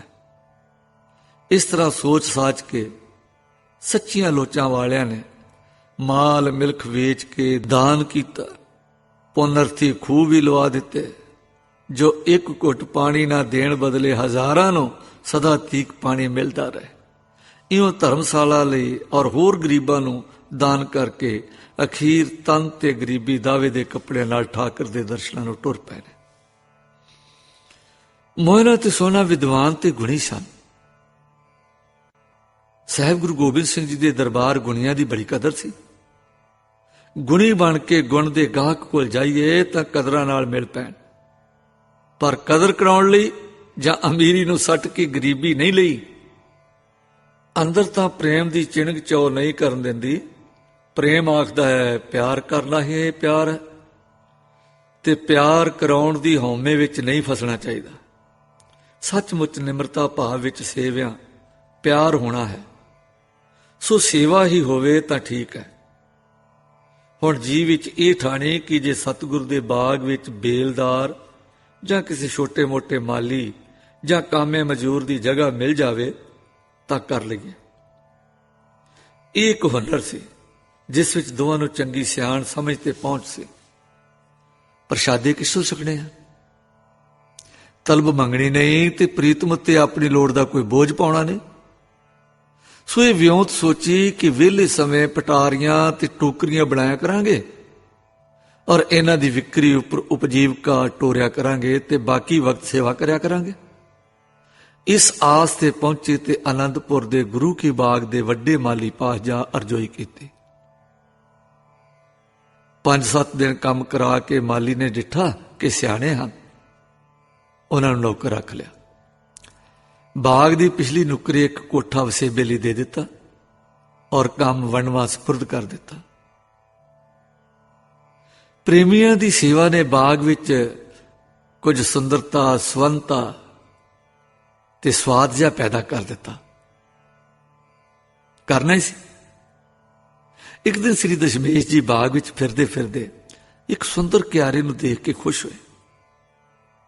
ਕੇਸਰਾ ਸਿੰਘ ਨੂੰ ਸ਼ਾਬਾਸ਼ ਦਿੱਤੀ। ਤਦ ਉਸਨੇ ਹੱਥ ਬੰਨ੍ਹ ਕੇ ਆਖਿਆ, ਸਵਾਮੀ ਜੀ, ਆਪ ਦੀ ਕਿਰਪਾ ਦੀ ਭੁੱਖ ਤਾਂ ਸਦਾ ਹੈ, ਪਰ ਇਹ ਕਾਰਜ ਜਿਸ ਪਰ ਸਵਾਮੀ ਜੀ ਰੀਝੇ ਹਨ ਦਾਸ ਦਾ ਨਹੀਂ ਹੈ। ਇਹ ਛੋਟੇ ਮਾਲੀ ਦਾ ਕੰਮ ਹੈ ਜੋ ਥੋੜੇ ਦਿਨਾਂ ਤੋਂ ਸੇਵਾ ਕਰਦਾ ਹੈ, ਰੋਟੀ ਕਿਰਤ ਕਰਕੇ ਖਾਂਦਾ ਹੈ ਤੇ ਪ੍ਰੇਮ ਦੇ ਚਾਉ ਭਰਿਆ ਬਾਕੀ ਸਮਾਂ ਸ੍ਰੇਸ਼ਟ ਸੇਵਾ ਵਿੱਚ ਲਾਉਂਦਾ ਹੈ। ਬੜਾ ਗਰੀਬ ਤੇ ਆਪ ਦੇ ਚਰਨਾਂ ਦਾ ਗੁੱਝਾ ਪ੍ਰੇਮੀ ਹੈ। ਸਤਿਗੁਰੂ ਜੀ ਸੁਣ ਕੇ ਚੁੱਪ ਹੋ ਗਏ ਤੇ ਅੱਖਾਂ ਉੱਪਰ ਨੂੰ ਖਿੱਚ ਲਈਆਂ। ਫਿਰ ਰੋਹ ਜਿਹਾ ਪਲਟਿਆ ਤੇ ਸਹਿਸਵਾ ਬੋਲ ਨਿਕਲਿਆ, ਦਰਸ਼ਨ ਨਹੀਂ ਜੇ ਦੇਣ ਲੱਗਾ। ਇਹ ਗੱਲ ਜਦ ਮਾਲੀ ਨੇ ਸੋਹਣਾ ਨਾਲ ਕੀਤੀ ਤਾਂ ਸੋਹਣਾ ਨੇ ਘਰ ਜਾ ਕੇ ਦੱਸੀ ਤਾਂ ਸਮਝੋ ਨੇ ਅੰਤਰਜਾਮੀ ਠਾਕਰ ਇਹੋ ਹੈ। ਪਰ ਅੱਛਾ, ਜੇ ਦਰਸ਼ਨ ਨਹੀਂ ਤਾਂ ਸ਼ੁਕਰ ਹੈ, ਸੇਵਾ ਹੀ ਸਹੀ। ਕਿੱਡਾ ਸਮਰਪਣ ਹੈ। ਇਹ ਦੋਵੇਂ ਇਹਨਾਂ ਵਿਚਾਰਾਂ ਵਿੱਚ ਹੀ ਸਨ ਕਿ ਕੇਸਰਾ ਸਿੰਘ ਇਹਨਾਂ ਦੇ ਘਰ ਆ ਗਿਆ ਤੇ ਆਖਣ ਲੱਗਾ, ਸੋਹਣਿਆ ਬਈ ਸਤਿਗੁਰੂ ਦੀ ਆਗਿਆ ਮੱਥੇ ਲੱਗਣ ਦੀ ਨਹੀਂ। ਕੰਮ ਕਰੋ, ਸੇਵਾ ਕਰੋ, ਆਓ ਜਾਓ, ਫਿਰ ਉਹ ਸਭ ਖੁੱਲ੍ਹ ਹੈ, ਪਰ ਸਤਿਗੁਰੂ ਜੀ ਦੇ ਸਾਹਮਣੇ ਨਹੀਂ ਜੇ ਹੋਣਾ। ਜਦ ਕਿਤੇ ਪਤਾ ਲੱਗੇ ਤੁਸੀਂ ਦਰਸ਼ਨ ਨਹੀਂ ਕਰਨਾ ਤੇ ਦਰਸ਼ਨ ਨਹੀਂ ਦੇਣਾ, ਇਹ ਹੁਕਮ ਹੈ। ਜੇ ਪ੍ਰਵਾਨ ਨਹੀਂ ਤਾਂ ਸੇਵਾ ਸੁਖ ਜਿਵੇਂ ਚਿੱਤ ਕਰੇ ਕਰ ਲੈਣਾ। ਦੋਵਾਂ ਨੇ ਹੱਥ ਜੋੜ ਕੇ ਕਿਹਾ, ਪ੍ਰਭੂ ਨੌਕਰੀ ਕੀ ਤੇ ਨਗਰਾ ਕੀ, ਜਿਸ ਰੰਗ ਵਿੱਚ ਸਾਹਿਬ ਰਾਜੀ ਅਸੀਂ ਰਾਜੀ ਹਾਂ। ਰਜਾ ਉਹ ਹੈ ਜੋ ਸਾਹਿਬ ਦੀ ਹੈ, ਉਸ ਵਿੱਚ ਦਾਸ ਆਪੇ ਰਾਜੀ ਹੋ ਜਾਂਦੇ ਨੇ। ਫਿਰ ਉਹ ਤਾਂ ਸਾਹਿਬ ਆਪ ਹੈ, ਪਰਉਪਕਾਰੀ ਹੈ। ਇੱਕ ਗੱਲ ਸਾਡੇ ਵੱਸ ਦੀ ਨਹੀਂ, ਹੁਕਮ ਤੇਰੀ ਮਿਹਰ ਨਾਲ ਮੰਨਾਂਗੇ, ਪਰ ਦਰਸ਼ਨ ਦੀ ਸਿੱਖ ਅੰਦਰੋਂ ਟੁੱਟ ਜਾਵੇ, ਇਹ ਸਾਡੇ ਵੱਸ ਦੀ ਗੱਲ ਨਹੀਂ ਹੈ ਪ੍ਰੀਤਮਾ। ਇਹ ਸੁਣ ਕੇ ਕੇਸਰਾ ਸਿੰਘ ਦੇ ਨੈਣ ਭਰ ਆਏ। ਕਈ ਵੇਰ ਡੁੱਲੇ, ਕਈ ਵੇਰ ਭਰੇ। ਹੁਕਮ ਦੀ ਚਾਲ ਤੇ ਪ੍ਰੇਮ ਦੀ ਅਣਿਆਲੀ ਕਣੀ ਤੇ ਕਣੀ ਵਿੱਚ ਜਿੰਦ ਵੇਖ ਕੇ ਵੈਰਾਗ ਨਾ ਠੱਲੇ। ਛੇਕੜ ਬਿਨਾਂ ਕੁਛ ਬੋਲੇ ਟੁਰ ਗਿਆ। ਹੁਣ ਮੋਹਨਾ ਤੇ ਸੋਹਣਾ ਜੀ ਨੇ ਆਪਣਾ ਨਵਾਂ ਜੀਵਨ, ਨਵੀਂ ਠਾਕਰ ਪੂਜਾ ਸ਼ੁਰੂ ਕੀਤੀ। ਜੋ ਠਾਕਰ ਜਿਉਂਦਾ ਹੈ, ਜੋ ਠਾਕਰ ਸਦਾ ਸਦਾ ਹਜ਼ੂਰੇ ਠਾਕਰ ਵਿੱਚ ਅਪਣਾਉਂਦਾ ਹੈ, ਹੁਣ ਉਸ ਦੀ ਪੂਜਾ ਹੈ। ਪਰ ਕਿਹੀ ਅਨੋਖੀ ਪੂਜਾ ਹੈ। ਦਰਸ਼ਨ ਨਹੀਂ ਪਰ ਪੂਜਾ ਕਰੋ। ਸਰਬੰਸ ਵਾਰ ਆਏ, ਸੁਖ ਘੋਲ ਕੱਤੇ, ਗੁਣ ਵਿਦਿਆ ਸਭ ਵਾਰੇ। ਫਿਰ ਅਜੇ ਸੇਵਾ ਮਿਲੀ ਹੈ, ਦਰਸ਼ਨ ਤੋਂ ਖਾਲੀ ਹੈ, ਫਿਰ ਵੀ ਸ਼ੁਕਰ ਹੈ, ਆਸ ਹੈ। ਫਿਰ ਕਦੀ ਸੀ। ਇਹ ਹੈ ਮੋਹਨਾ ਸੋਹਣਾ ਦੀ ਵਿਥਿਆ। ਸਾਡੀ ਸਤਿਕਾਰਯੋਗ ਮਾਤਾ ਜੀਤੋ ਜੀ ਇਤਨੇ ਸਿਮਰਨ ਦੇ ਪ੍ਰੇਮੀ ਹੋਏ ਔਰ ਐਸੇ ਲਵਲੀਨ ਰਹਿੰਦੇ ਸਨ ਕਿ ਅਕਸਰ ਲੋਕ ਉਹਨਾਂ ਨੂੰ ਜੋਗੀ ਜੀ ਆਖਿਆ ਕਰਦੇ ਸੀ। ਅੰਮ੍ਰਿਤ ਵੇਲੇ ਤੋਂ ਪਹਿਲੇ ਹੀ ਉਹ ਭਜਨ ਵਿੱਚ ਲੱਗ ਪਿਆ ਕਰਦੇ ਔਰ ਮਹਾਰਾਜ ਜੀ ਜਦ ਸਵੇਰ ਸਾਰ ਦੀਵਾਨ ਨੂੰ ਟੁਰਦੇ ਸੀ ਤਾਂ ਮਾਤਾ ਜੀ ਚਰਨਾਂ ਤੇ ਮੱਥਾ ਟੇਕ ਕੇ ਸਿਹਰਾ ਗਲੇ ਪਾ ਕੇ ਢੋਲਦੇ ਸਨ ਤੇ ਇਸੇ ਰੂਪ ਨੂੰ ਨੈਣਾ ਵਿੱਚ ਵਸਾ ਕੇ ਸੂਰਜ ਚੜ੍ਹੇ ਤੱਕ ਧਿਆਨ ਮਗਨ ਬੈਠੇ ਰਹਿੰਦੇ ਸਨ। ਕੇਸਰਾ ਸਿੰਘ ਇਸ ਸਿਹਰੇ ਲਈ ਫੁੱਲ ਮਾਤਾ ਜੀ ਨੂੰ ਆਪ ਪਹੁੰਚਾਇਆ ਕਰਦਾ ਸੀ। ਟੂਟ ਨਹੀਂ ਸੀ ਆਉਣ ਦਿੰਦਾ। ਇੱਕ ਦਿਨ ਬੇਲੇ ਦੇ ਫੁੱਲ ਜਦ ਲੈ ਕੇ ਗਿਆ ਤਾਂ ਮਾਤਾ ਜੀ ਨੇ ਆਖਿਆ, ਕੇਸਰਾ ਸਿੰਘ ਤੇਰੇ ਕੱਲ ਦੇ ਇਹਨਾਂ ਫੁੱਲਾਂ ਪਰ ਸ੍ਰੀ ਕਲਗੀਧਰ ਜੀ ਬੜੇ ਪ੍ਰਸੰਨ ਹੋਏ ਹਨ। ਤਦ ਕੇਸਰਾ ਸਿੰਘ ਨੇ ਕਿਹਾ, ਅੰਮੀ ਜੀਓ ਇਹ ਮੇਰੀ ਕਾਰੀਗਰੀ ਨਹੀਂ ਹੈ, ਇੱਕ ਗਰੀਬ ਸੇਵਕ ਦੀ ਮਿਹਨਤ ਹੈ ਜੋ ਨਿਸ਼ਕਾਮ ਸੇਵਾ ਕਰ ਰਿਹਾ ਹੈ, ਪਰ ਉਸ ਨੂੰ ਦਰਸ਼ਨ ਨਸੀਬ ਨਹੀਂ ਹੁੰਦੇ। ਅੰਮੀ ਜੀ ਚੁੱਪ ਕਰ ਗਏ। ਫਿਰ ਹੌਲੀ ਜੀ ਪੁੱਛਿਆ, ਕਿਉਂ? ਕੇਸਰਾ ਸਿੰਘ ਕਹਿਣ ਲੱਗਾ, ਤੇ ਸਤਿਗੁਰੂ ਜੀ ਦਾ ਹੁਕਮ ਹੈ। ਇਹਦੇ ਬਾਰੇ ਪੁੱਛਣਾ ਪੜਤਾਲ ਕਰਨਾ ਮੇਰੀ ਸਮਰੱਥਾ ਨਹੀਂ ਹੈ। ਫਿਰ ਕੇਸਰਾ ਸਿੰਘ ਉਸਦੇ ਹੱਥਾਂ ਦੇ ਫੁੱਲ ਸਾਨੂੰ ਕਿਉਂ ਦਿੰਦਾ ਹੈ? ਕੇਸਰਾ ਸਿੰਘ ਕਹਿਣ ਲੱਗਾ, ਅੰਮਾ ਜੀ ਸੇਵਾ ਦੀ ਸਤਿਗੁਰੂ ਜੀ ਵੱਲੋਂ ਆਗਿਆ ਹੈ, ਪਰ ਦਰਸ਼ਨ ਮਨੇ ਹਨ। ਸੁਣ ਕੇ ਅੰਮੀ ਜੀ ਬੋਲੇ, ਤਦ ਮਹਾਰਾਜ ਜੀ ਦਾ ਉਹਨਾਂ ਨਾਲ ਡੂੰਘਾ ਪਿਆਰ ਹੈ। ਕਿਸੇ ਔਗਣ ਦੀ ਜਾਂ ਭੁੱਲ ਦੀ ਸੋਧ ਹੋ ਰਹੀ ਹੈ। ਕੇਸਰਾ ਸਿੰਘ ਨੂੰ ਤਾਂ ਟੋਰਿਆ, ਤੇ ਰਾਤ ਜਦ ਮਹਾਰਾਜ ਜੀ ਮਹਿਲਾਂ ਵਿੱਚ ਆਏ ਤਾਂ ਅੰਮਾ ਜੀ ਨੇ ਆਪਣੀ ਭਗਤੀ ਤੇ ਟਿਕਾਉ ਨਾਲ ਭਰੇ ਬਚਨਾਂ ਦੁਆਰਾ ਮੋਹਿਨਾ ਸੋਹਿਨਾ ਬਾਬਤ ਪੁੱਛਿਆ। ਤਦ ਸ੍ਰੀ ਮੁਖ ਤੋਂ ਉਚਾਰ ਹੋਇਆ, ਇੱਕ ਸਾਈਂ ਦਾ ਜਿਉਂਦਾ ਬੰਦਾ ਇਹ ਵਾਕ ਇਹਨਾਂ ਲਈ ਕਰ ਗਿਆ ਹੈ ਕਿ ਤੁਸਾਂ ਨੂੰ ਠਾਕਰ ਦਰਸ਼ਨ ਨਹੀਂ ਜੇ ਦੇਣ ਲੱਗਾ। ਗੁਰੂ ਮਾਰੇ ਤਾਂ ਸਿੱਖ ਬਖਸ਼ਾ ਲੈਂਦੇ ਹਨ, ਸਿੱਖ ਮਾਰੇ ਗੁਰੂ ਨਹੀਂ ਬਖਸ਼ਦੇ। ਇਹ ਬਿਰਧ ਧੁਰਾਂ ਦਾ ਹੈ। ਮੋਹਨਾ ਸੋਹਣਾ ਮੈਨੂੰ ਪਿਆਰੇ ਹਨ, ਪਰ ਸਿੱਖ ਦਾ ਬਚਨ ਅਟਲ ਹੈ। ਇਹ ਤਦੋਂ ਟਲ ਸਕਦਾ ਹੈ ਜਦੋਂ ਇਹਨਾਂ ਦੀ ਸੁਰਤ ਜੀਉ ਪਵੇਗੀ, ਜਦੋਂ ਮੌਤ ਨਦੀ ਦੇ ਉਰਾਰ ਪਾਰ ਇਹਨਾਂ ਨੂੰ ਇਕਸਾਰ ਗਤੀ ਹੋ ਜਾਏਗੀ। ਜਾਂ ਸਿੱਖ ਦੇਹ ਵਿੱਚ ਹੁੰਦਾ ਤੇ ਆਪਣੇ ਵਾਕ ਨੂੰ ਪਲਟ ਦਿੰਦਾ।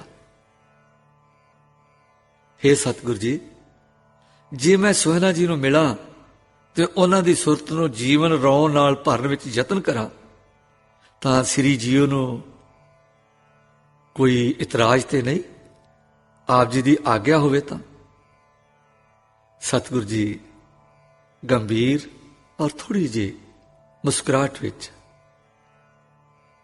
ਜੀਤਾ ਜੀ, ਇਸ ਤੋਂ ਵੱਧ ਭਲਾਈ ਕੀ ਹੋ ਸਕਦੀ ਹੈ?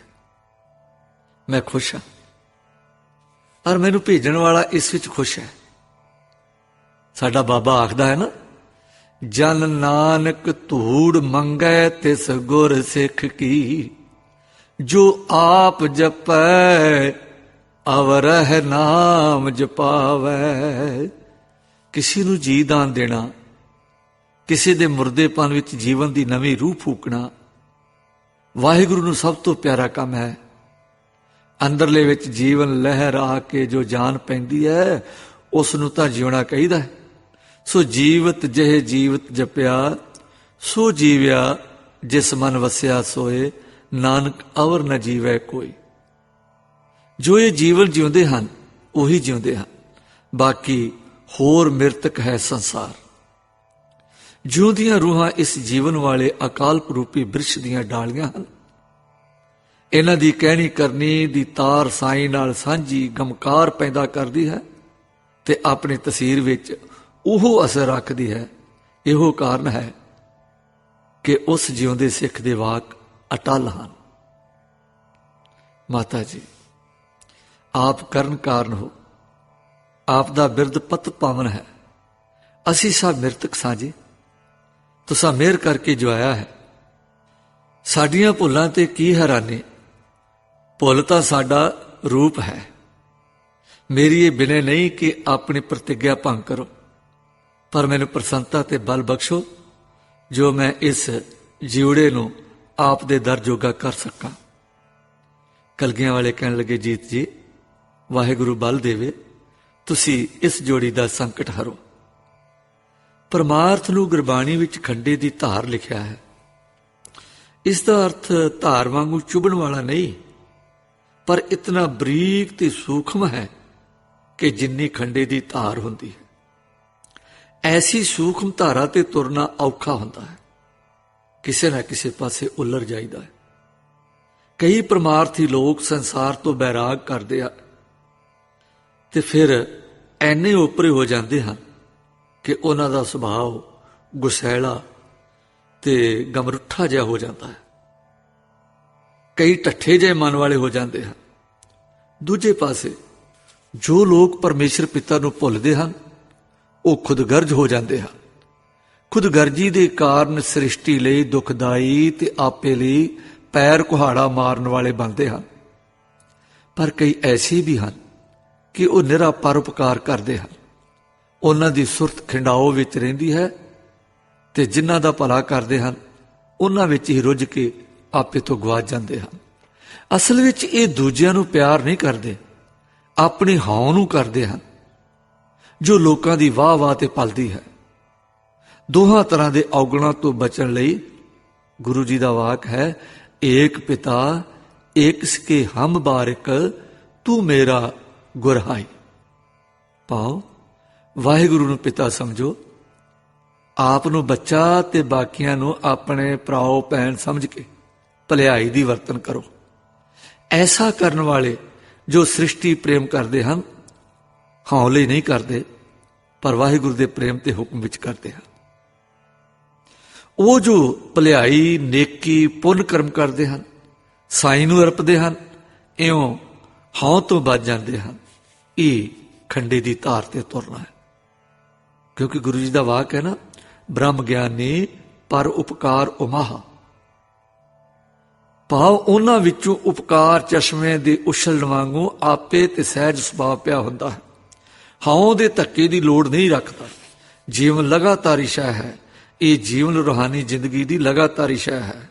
ਇਹ ਜੀਵਨ ਲਗਾਤਾਰੀ ਚਸ਼ਮੇ ਵਾਂਗੂ ਲਗਾਤਾਰਤਾ ਤੇ ਸੁੱਤੇ ਸੁਭਾਅ ਆਪਣੇ ਆਪ ਹੁੰਦਾ ਹੈ। ਆਪ ਸੀਤਲ ਸੁਖ ਰੂਪ ਤੇ ਸੁਖ ਸੀਤਲਤਾ ਦਾ ਦਾਤਾ ਬਣ ਜਾਂਦਾ ਹੈ। ਮੋਇਨਾ ਤੇ ਸੋਇਨਾ ਇਸ ਜੀਵਨ ਪੱਥ ਤੇ ਨਹੀਂ ਸਨ ਅਜੇ ਟੁਰੇ। ਉਹ ਕਰਮਕਾਂਡੀ ਪੂਜਾ ਅਰਚਾ ਵਿੱਚ ਲੱਗੇ ਹੋਏ ਸੀ। ਜੀਵਨ ਰੌ ਨਹੀਂ ਰੂਕੀ ਸੀ। ਕੇਵਲ ਕਰਮਕਾਂਡ ਵਿੱਚ ਮਨ ਕਰੜਾਈ ਫੜ ਗਿਆ। ਇਸ ਕਰਕੇ ਜਿਉਂਦੇ ਇਨਸਾਨ ਦੇ ਕਸ਼ਟ ਵਿੱਚ ਸੁਰਤ ਨੇ 2 ਘੁੱਟ ਪਾਣੀ ਦੇਣ ਦਾ ਉਛਾਲ ਨਾ ਖਾਧਾ। ਹੁਣ ਇਸ ਕੜ ਤੋੜਨ ਦਾ ਉਪਰਾਲਾ ਗੁਰੂ ਕੇ ਦੁਆਰੇ ਹੋ ਰਿਹਾ ਹੈ।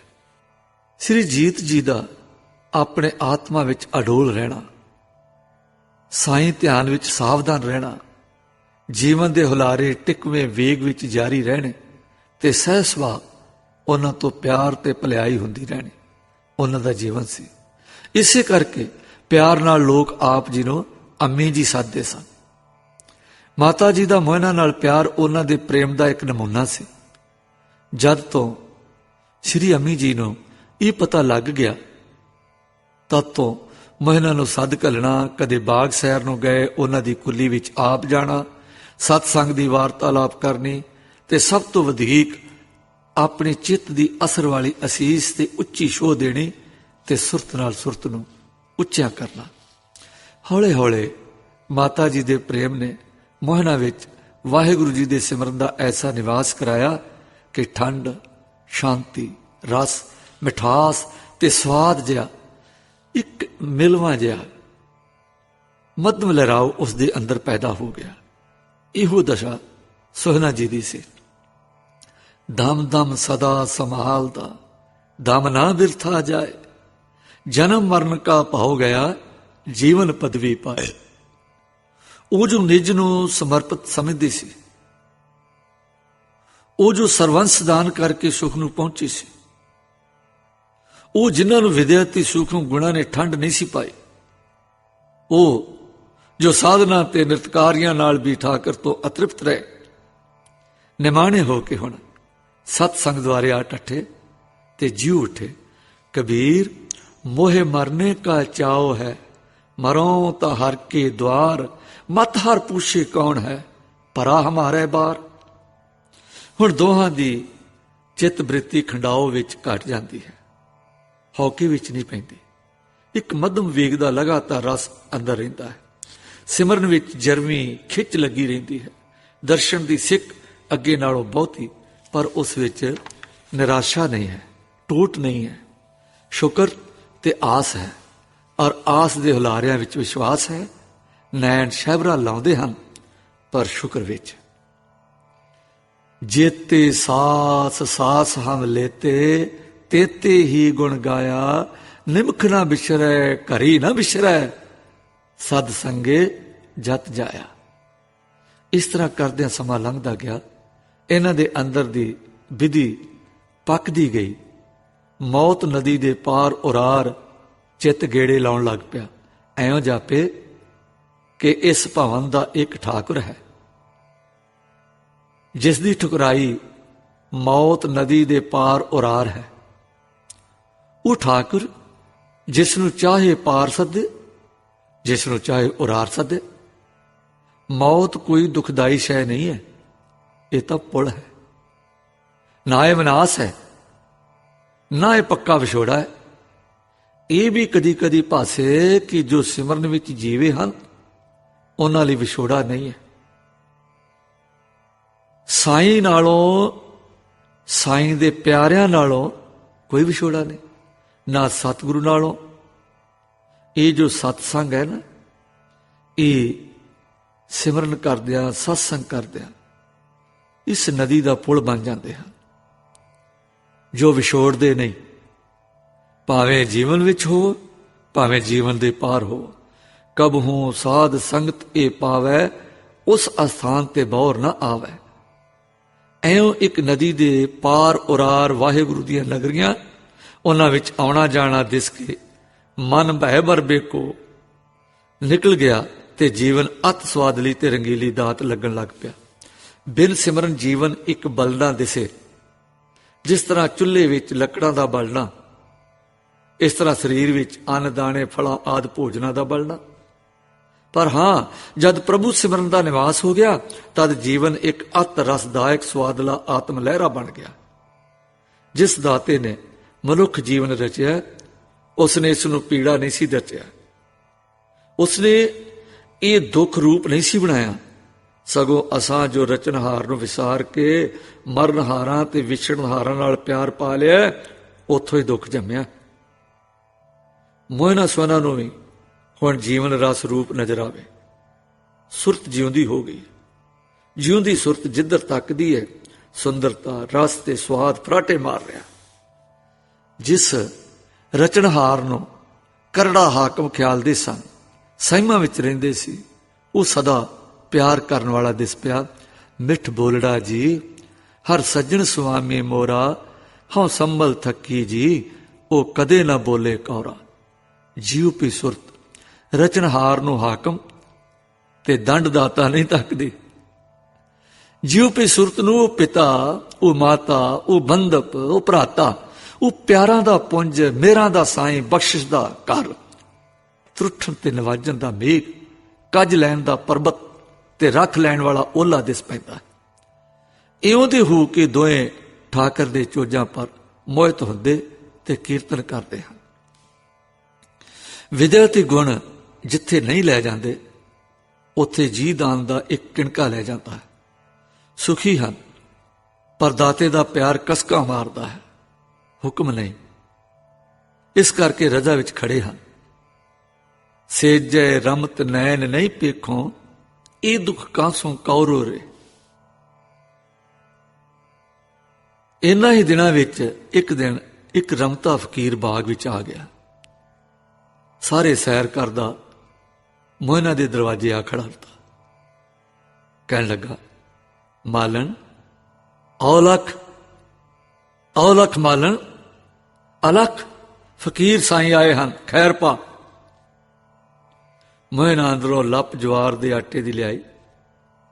ਫਕੀਰ ਨੇ ਕਿਹਾ, ਨਾ ਦੇਖਦੀ ਨਹੀਂ, ਇਹ ਹੈ ਰੱਬ ਦਾ ਫਕੀਰ, ਇਹ ਹੈ ਰੋਡਾ ਜਲਾਲੀ। ਅੱਖ ਜੀ ਇਹ ਫੇਰੇ ਦੇਵੇ ਪੁੱਠੜੀ ਭਾਲੀ, ਮਾਲਣ ਰੋਡਾ ਜਲਾਲੀ, ਇਹ ਹੈ ਰੋਡਾ ਜਲਾਲੀ। ਰੱਬ ਨੂੰ ਜੇ ਮੰਗੇ ਮੇਲੂ ਰੋਡਾ ਜਲਾਲੀ, ਰੋਡਾ ਪਰ ਲੈਂਦਾ ਮੂੰਹ ਮੰਗੀ ਦਲਾਲੀ। ਮਾਲਣ ਆਇਆ ਫਕੀਰ ਤੇਰੇ ਰੋਡਾ ਜਲਾਲੀ, ਮੰਗੂ ਮਰਾਦ ਦੇਵੇ ਰੋਡਾ ਜਲਾਲੀ। ਦੁਆਰੇ ਤੇ ਆਇਆ ਜਾਵੇ ਰੋਡਾ ਨਾ ਖਾਲੀ। ਮਾਲਣ ਨਾਗਨ ਫਕੀਰ ਰੋਡਾ ਨਾਗਣੀ ਕਾਲੀ, ਦੇ ਦੇ ਜੋ ਮੰਗੇ ਮੂੰਹੋਂ ਕੱਢੀ ਨਾ ਗਾਲੀ। ਨਖਰੇ ਬਹਾਨੇ ਕਰ ਇਹਨੂੰ ਨਾ ਟਾਲੀ, ਹੇ ਮਾਲਣ ਰੋਡਾ ਰਜਾ ਦੇ ਤੇਰਾ ਜੀਵੇਗਾ ਮਾਲੀ।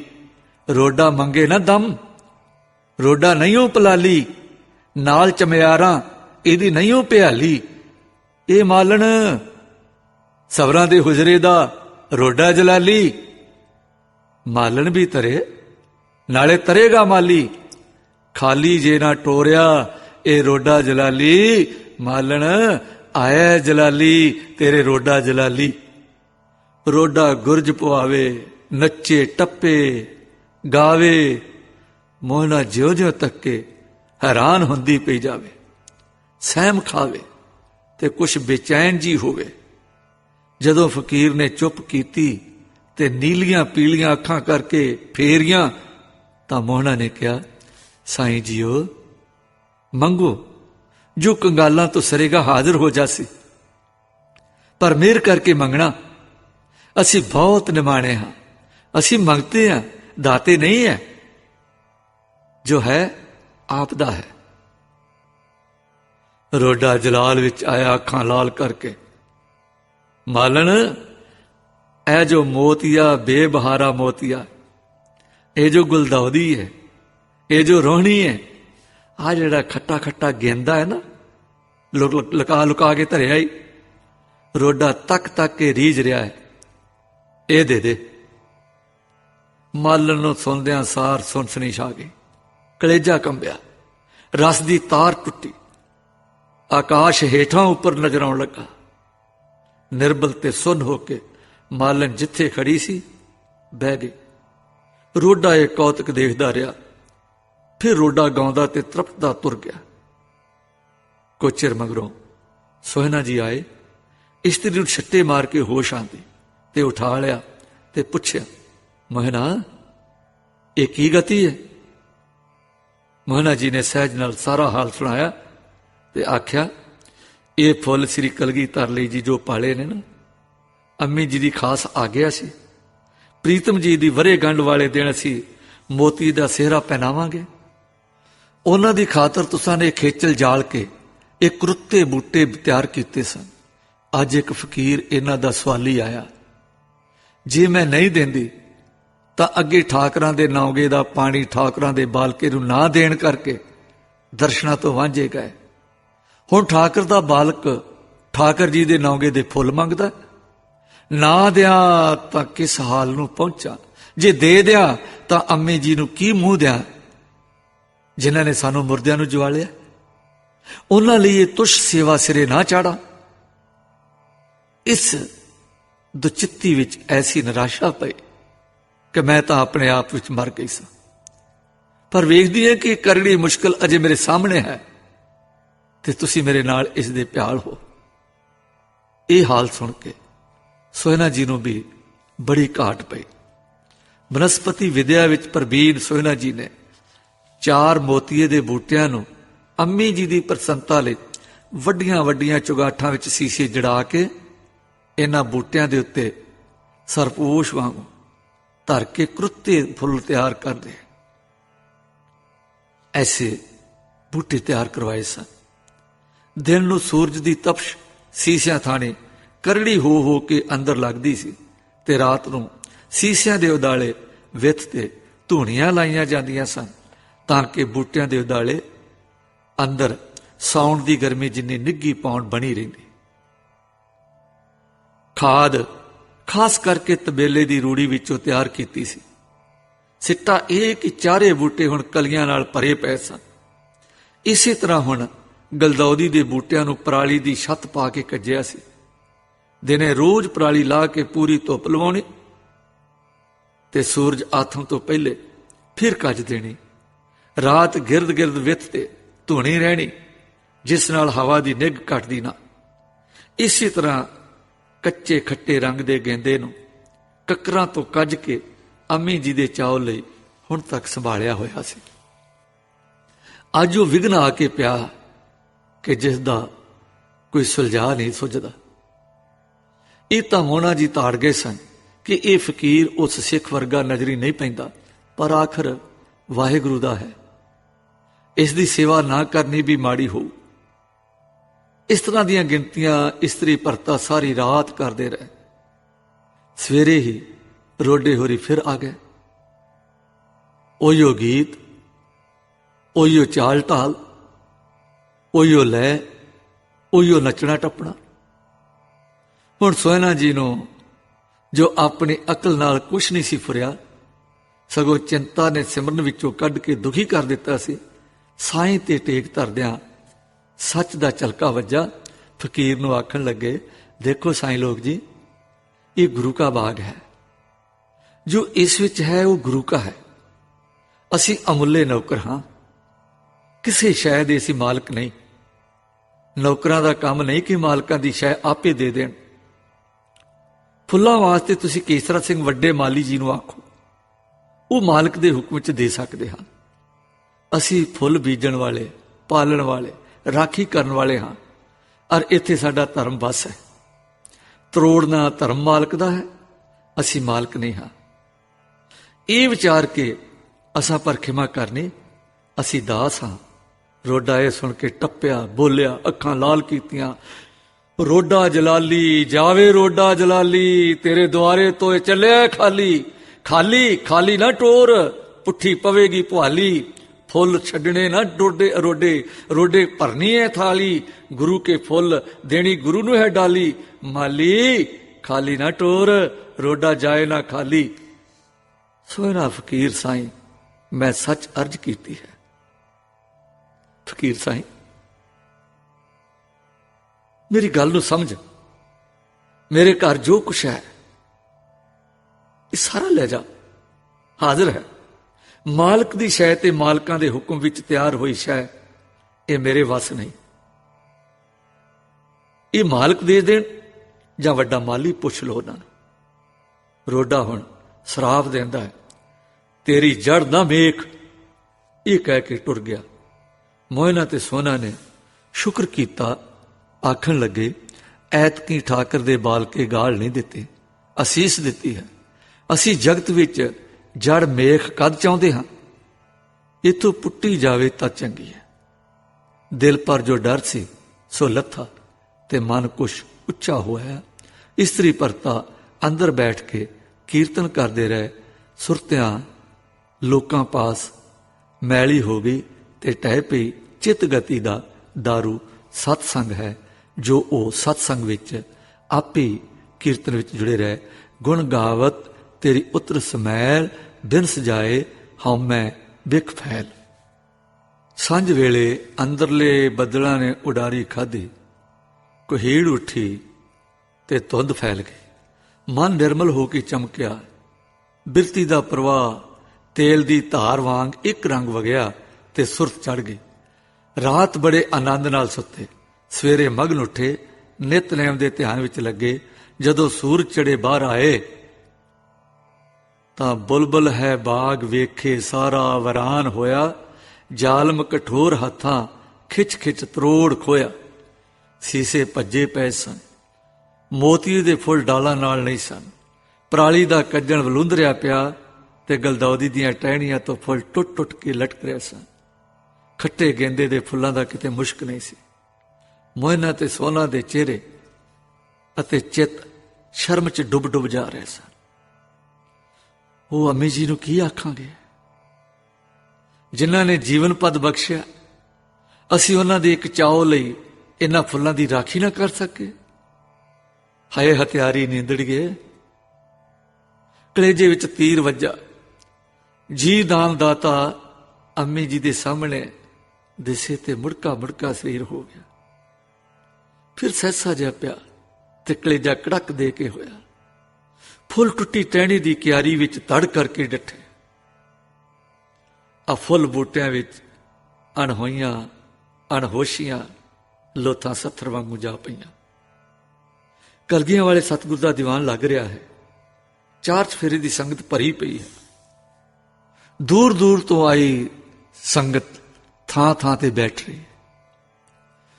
ਦੂਰ ਦੂਰ ਦੇ ਗੁਣੀ ਗਿਆਨੀ ਮਤ ਮਤਾਂਦਰਾਂ ਦੇ ਸਾਧੂ ਬੈਠੇ ਹਨ। ਕੀਰਤਨ ਹੋ ਰਿਹਾ ਹੈ। ਜਦੋਂ ਭੋਗ ਪਿਆ ਤਾਂ ਭੇਟਾਂ ਪੇਸ਼ ਹੋਈਆਂ।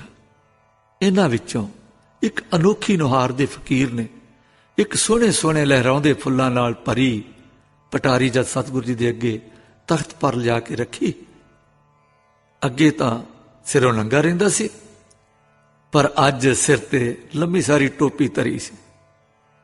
ਸਹਿਸਬਾ ਸਤਿਗੁਰ ਜੀ ਨੇ ਪੁੱਛਿਆ, ਫਕੀਰ ਸਾਈਂ ਤੂੰ ਕੌਣ? ਜੀ ਮੈਂ ਰੋਡਾ ਜਲਾਲੀ।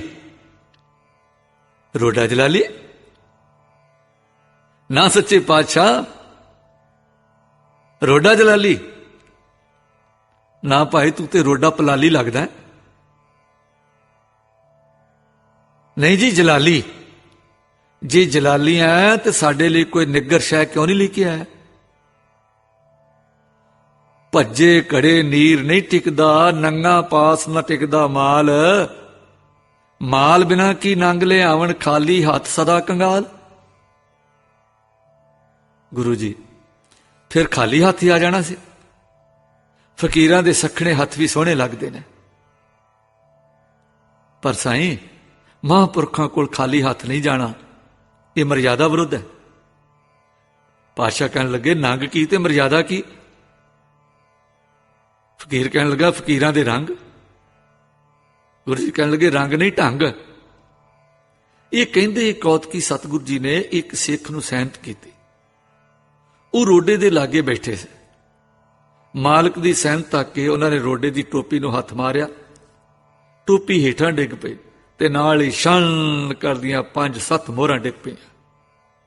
सारी संगत हसन लग पई। रोडा जलाली दा चेहरा पीला भूख पै गया। गुरु जी रोडा जलाली,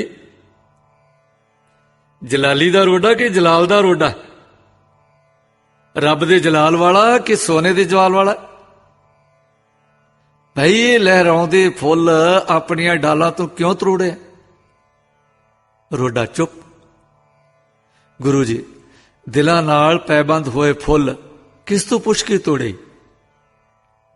रोडा सिर नीवा चुप। गुरु जी उफ भोलिया, फुल्लां विच खुशबू नहीं, सहम दी तुनकार है। फुल्लां विच सुंदरता नहीं, गम दी आवाज है। बेजान फरियाद करदे हन। कदी सुनी की फरियाद करदे हो बई? ये कहंदे नैन मुंद गए, अद्धी घड़ी मगरों खुले। सदा खिड़े मत्थे ते निक्की निक्की तिउड़ी जी सी। बुल घुट गए, नैन बदल रहे से। 2 मोती करे ते आवाज आई, रोडिया फुल नहीं तोड़े, 2 दिल तोड़े ने। ये दिल नहीं टुटे, 2 जिउंदियां रूहां टुट गईयां ने। रूहां नहीं टुटियां, वाहिगुरू दी गोद विचों 2 लाल तरोड़े ने तू। लाडां वाला पिता टठे लालां वाल वैराग नाल इउं तक रिहा। रोडे तू जगत धार दे भगती रस विच हथ पाया। तू बृछ नाल लगी डाली नूं वलोंद रिहा। चरनाहट सारे बृछ नूं पहुंची। हाँ हाँ गोदियों टठे लालां वाल मां किंज तकदी है। ਐਉਂ ਦੇ ਕੁਛ ਵਾਕ ਕਹਿੰਦੇ ਗਏ, ਨੈਣਾ ਵਿੱਚ ਮੋਤੀ ਭਰਦੇ ਗਏ। ਦਾਸਾਂ ਦੇ ਪ੍ਰੇਮੀ ਦਾਸਾਂ ਨੂੰ ਆਪਣਾ ਜੀਵਨ ਆਖਣ ਵਾਲੇ ਬੇਬਲ ਹੁੰਦੇ ਗਏ। ਪ੍ਰੇਮ ਦਾ ਵੇਗ ਕਾਂਗਾਂ ਬੰਨੇ ਉਮੰਡ ਆਇਆ। ਉੱਠੇ ਤੁਰੇ ਤੇ ਹੁਣ ਭੱਜ ਦੌੜੇ। ਮੇਰੇ ਲਾਲ, ਮੇਰੇ ਲਾਲ, ਇਸ ਤਰ੍ਹਾਂ ਆਖਦਿਆਂ ਅਰਸਾ ਮਰਜ਼ਾਦਾ ਦੇ ਹੱਦ ਬੰਨੇ ਟੱਪਦਿਆਂ ਵਡਿਆਈਆਂ ਨੂੰ ਟੱਪਦੇ ਭੱਜੀ ਜਾਂਦੇ ਹਨ।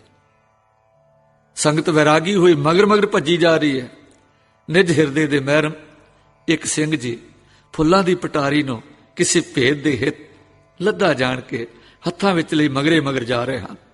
आओ वेखो दासां दे अंगपाल जो सचखंड तो तारन हित मात लोक विच आए ने। आनंदपुर दे आनंद दरबार विचों कोई अगम दी सेध, कोई ना दिसण वाली खिच, कोई अरूप धू किसी एक ठिकाने वाल ले जा रही है। बाग दे शेकड़ले खुंजे अपड़े। ठीक है जगत रखे सतगुरु, हे त्राण करता प्रीतम जी, ठीक है। इत्थे 2 लोथां वलुंदरे चमन विच सिसकदियां पईयां हन। माता जीतो जी हुणे ही उस विरानी विच पहुंचे सन। उस विरानी विच वाहिगुरू दे बाग लई तैयार कीती अपनी वाड़ी नूं विराणिया पिया तक के। मावां तो वधीक उतावले मोह वाले दाते गुरु जी भी अपड़े हुए सन। मेरे लाल, हे मेरे पुत्रो, कहंदे ने दोवें सीस गोद विच ले ले। सिर ते हथ फेरदे हन, अखां पूंझदे हन, मत्था ठकोरदे हन ते आखदे हन, निहाल निहाल मेरे पुत्रो, सदा निहाल। कैसा अद्भुत दर्शन है, जिस दे दर्शनां दी सिख ने जन्मां दीयां तरीकां पा रखियां सन। शुक्र ते आग्या सिर धर लैण ने की रंग जमाया है। जिस दे दर्शनां दी प्राप्ति साधु जन दे सराप ने बंद कर दिती सी, ਉਹ दीन दयाल आप त्रुट के पिया दर्शन देंदा है। मोहना ते सोना पुत्र प्यारियो जागो, होश करो, जरा नैन ते उघेड़ो। जिन्हां दर्शनां नूं तुसीं तरसदे सो, अज आप खरीदार हो के तुहाडे दर्शन मुल लैण आए हैं। गुरु के लालो वेखो ते सही, दर्शन नहीं जो देण लगा विचों नहीं उड गई है। पर कौन उठे? वाह साईं दे रंग, जे दर्शन आए हैं तो दर्शनां वाले हाजिर नहीं हैं। ਪ੍ਰੇਮਾ ਭਗਤੀ ਦੇ ਚੋਜ ਅਨੂਠੇ ਹਨ। ਮਾਤਾ ਜੀ ਨੇ ਮੋਹਨਾਂ ਦੇ ਹੱਥ ਫੜੇ ਰੱਖੇ ਹਨ ਤੇ ਘੁੱਟਦੇ ਹਨ ਤੇ ਆਖਦੇ ਹਨ, ਮੇਰੇ ਬੱਚਿਓ ਅੱਖਾਂ ਖੋਲੋ, ਦਰਸ਼ਨ ਦੇਖੋ। ਵਿਚਕਾਰ ਇਹ ਇਲਾਹੀ ਦਰਸ਼ਨ ਹੈ। ਦੁਆਲੇ ਸਾਰੀ ਸਾਧ ਸੰਗਤ ਬੈਠੀ, ਥੋੜੀ ਥੋੜੀ ਹਟਵੀਂ ਭੀੜ ਆਪਣੇ ਤੇਜਾਂ ਵਾਲੇ ਮਾਲਕ ਦੇ ਪ੍ਰੇਮ ਰੰਗ ਨੂੰ ਸਾਰੇ ਤੱਕ ਰਿਹਾ। ਮਾਲੀ ਕੇਸਰਾ ਸਿੰਘ ਪਾਣੀ ਲੈ ਕੇ ਪਹੁੰਚਿਆ। ਸਤਿਗੁਰੂ ਜੀ ਦੇ ਪਾਵਨ ਪਵਿੱਤਰ ਹੱਥਾਂ ਨੇ ਆਪ ਉਹਨਾਂ ਦੇ ਮੂੰਹ ਤੇ ਜਲ ਚੋਇਆ, ਛੱਟੇ ਮਾਰੇ, ਪਿਆਰ ਦੇ ਕੇ ਆਖਿਆ, ਮੇਰੇ ਨਿਹਾਲੋ, ਮੇਰੇ ਲਾਲੋ, ਮੇਰੇ ਬੱਚਿਓ ਅੱਖਾਂ ਖੋਲੋ। ਹੁਣ ਮਲਕੜੇ ਜਿਹੇ ਨੈਣ ਖੁੱਲੇ, ਇਲਾਹੀ ਦਰਸ਼ਨ ਅੱਖਾਂ ਵਿੱਚ ਪਿਆ। ਪਰ ਕਿਸ ਵੇਲੇ ਜਦ ਨੈਣ ਨਿਤਾਣੇ ਹੋ ਚੁੱਕੇ, ਸਰੀਰ ਵਿੱਚ ਉੱਠਣ ਦੀ ਅਸੰਗ ਨਹੀਂ, ਦਰਸ਼ਨਾਂ ਦੀ ਝਾਲ ਨੈਣ ਨਾ ਚੱਲ ਸਕੇ, ਫਿਰ ਮੁੰਦ ਗਏ। ਪਰ ਆਪਣੇ ਨਾਲ ਇੱਕ ਖੁਸ਼ੀ ਦੀ ਚਰਨਾਟ ਅੰਦਰ ਲੈ ਗਏ। ਪਲ ਮਗਰੋਂ ਫਿਰ ਖੁੱਲੇ, ਫਿਰ ਮਿਟੇ। ਇਸ ਤਰ੍ਹਾਂ ਕਿੰਨਾ ਚਿਰ ਖੁੱਲਦੇ ਤੇ ਮਿਟਦੇ ਰਹੇ। ਹੋਸ਼ ਪਰਤਦੀ ਰਹੀ, ਤਾਕਤ ਫਿਰਦੀ ਆਈ, ਸੁਰਤ ਮੁਹਾਰਾਂ ਮੋੜਦੀ ਆਈ। ਤਦ ਮਾਤਾ ਜੀ ਨੇ ਕਿਹਾ, ਬੱਚਿਓ ਠਾਕਰ ਜੀ ਦੇ ਦਰਸ਼ਨ ਆ ਗਏ ਜੇ। ਇਹ ਖੁਸ਼ੀ ਹੁਣ ਸਮਝ ਪਈ, ਪਰ ਨਿਰਬਲ ਮਨ ਐਡੀ ਖੁਸ਼ੀ ਦੇ ਭਾਰ ਲਈ ਤਿਆਰ ਨਹੀਂ ਸੀ। ਇੱਕਦਮ ਖੁਸ਼ੀ ਦਾ ਧੱਕਾ ਵੱਜਾ ਔਰ ਫਿਰ ਨਿਟਾਲਤਾ ਜੀ ਆ ਗਈ। ਹੁਣ ਕਲਗੀਆਂ ਵਾਲੇ ਸਤਿਗੁਰੂ ਜੀ ਨੇ ਉਹਨਾਂ ਦੇ ਚਿੱਤ ਨੂੰ ਆਪਣੇ ਆਤਮ ਬਲ ਨਾਲ ਸਹਾਰਾ ਦੇ ਕੇ ਚੁੱਕਿਆ ਤਾਂ ਹੋਸ਼ ਪਰਤੀ। ਮਲਕੜੇ ਜੇ ਉੱਠੇ ਤੇ ਮੁੱਧੇ ਹੋ ਕੇ ਸੀਸ ਬੰਦਨਾ ਵਿੱਚ ਟੱਠੇ। ਪਰ ਸਤਿਗੁਰੂ ਜੀ ਨੇ ਦੋਵੇਂ ਸੀਸ ਗੋਦ ਵਿੱਚ ਫਿਰ ਲੈ ਲਏ ਤੇ ਸੀਸ ਤੇ ਪਿਆਰ ਦਿੱਤਾ। ਜਿਉਂ-ਜਿਉਂ ਪਿਤਾ ਨੇ ਆਪਣੇ ਬੱਚਿਆਂ ਦੀ ਕੰਧ ਤੇ ਹੱਥ ਫੇਰਿਆ, ਸੁਰਤ ਫਿਰੀ ਤੇ ਉੱਠ ਕੇ ਬੈਠ ਗਏ। ਅੰਮੀ ਜੀ ਨੇ ਪਿਆਰ ਨਾਲ ਕਿਹਾ, ਮੇਰੇ ਬੱਚਿਓ ਸਫਲ ਸਫਲ ਭਈ ਸਫਲ ਯਾਤਰਾ। ਪ੍ਰੇਮ ਦੇ ਸਿੱਖ ਦੇ ਨੇਤਰ ਰੱਜਦੇ ਨੇ, ਪਰਾਲੀ ਤੇ ਬੈਠੇ ਪ੍ਰੀਤਮ ਨੂੰ ਤੱਕਦੇ, ਅੰਮ੍ਰਿਤ ਛਕਦੇ, ਫਿਰ ਛਕ ਛਕ ਕੇ ਝੁਕਦੇ ਮਿਟਦੇ ਹਨ। ਸੀਸ ਨਿਉਂਦਾ ਹੈ। ਇਸ ਤਰ੍ਹਾਂ ਭਗਤੀ ਰਸ ਦਾ ਇਹ ਗੁਰੂ ਸਮੁੰਦਰ ਤੇ ਨਦੀ ਸਿੱਖਾਂ ਦੀ ਸਿੱਖੀ ਸੰਗਮ ਦਰਸ਼ਨ ਕੁਝ ਇਸ ਤਰ੍ਹਾਂ ਬਣਿਆ ਰਿਹਾ। ਜਿਸ ਨੇ ਵੀ ਦਰਸ਼ਨ ਪਾਏ ਜੀ ਉੱਠਿਆ। ਹੁਣ ਮੋਹਨਾ ਸੋਹਨਾ ਨੂੰ ਸਮਝ ਪਈ ਕਿ ਸਤਿਗੁਰੂ ਪੁੰਜੇ ਬੈਠੇ ਹਨ ਤੇ ਬੇਅਦਬੀ ਹੋ ਰਹੀ ਹੈ। ਸੱਜਲ ਨੇਤਰ ਹੋ ਕੇ ਕਿਹਾ, ਠਾਕੁਰ ਜੀ ਬੜੀ ਬੇਅਦਬੀ ਹੋ ਰਹੀ ਹੈ, ਮਿਹਰ ਕਰੋ। ਹੁਣ ਸਤਿਗੁਰਾਂ ਜੀ ਦੋਹਾਂ ਨੂੰ ਨਾਲ ਲੈ ਕੇ ਕੱਚੀ ਕੁੱਲੀ ਦੇ ਅੰਦਰ ਜਾ ਬਰਾਜੇ। ਜੀਤੋ ਜੀ ਨਾਲ ਸਨ, ਬਾਕੀ ਸੰਗਤ ਬਾਹਰ ਦੀਵਾਨ ਲਾ ਕੇ ਬੈਠ ਗਈ ਔਰ ਘਰ ਆਏ ਠਾਕਰ ਦਾ ਕੀ ਆਦਰ ਕਰਨ। ਉਹ ਕੀਰਤਨ ਜਿਸ ਦੀ ਠਾਕਰ ਨੂੰ ਸਦਾ ਲੋੜ ਸੀ, ਸਰੋਦਾ ਲੈ ਕੇ ਦੋਵੇਂ ਬੈਠ ਗਏ ਤੇ ਇਸ ਤਰ੍ਹਾਂ ਕੀਰਤਨ ਵਿੱਚ ਜੁੜ ਗਏ। ਜੋ ਤੇਰੀ ਸਰਣਾਈ ਹਰ ਜੀਓ, ਤਿਨ ਤੂੰ ਰਾਖਣ ਜੋਗ। ਤੁਧ ਜੇ ਵਡ ਮੈਂ ਅਵਰ ਨਾ ਸੂਝੇ, ਨਾ ਕੋ ਹੋਆ ਨਾ ਹੋਗ। ਹਰ ਜੀਓ ਸਦਾ ਤੇਰੀ ਸਰਣਾਈ, ਜਿਉ ਭਾਵੈ ਤਿਉ ਰਾਖੋ ਮੇਰੇ ਸੁਆਮੀ। ਇਹ ਤੇਰੀ ਵਡਿਆਈ।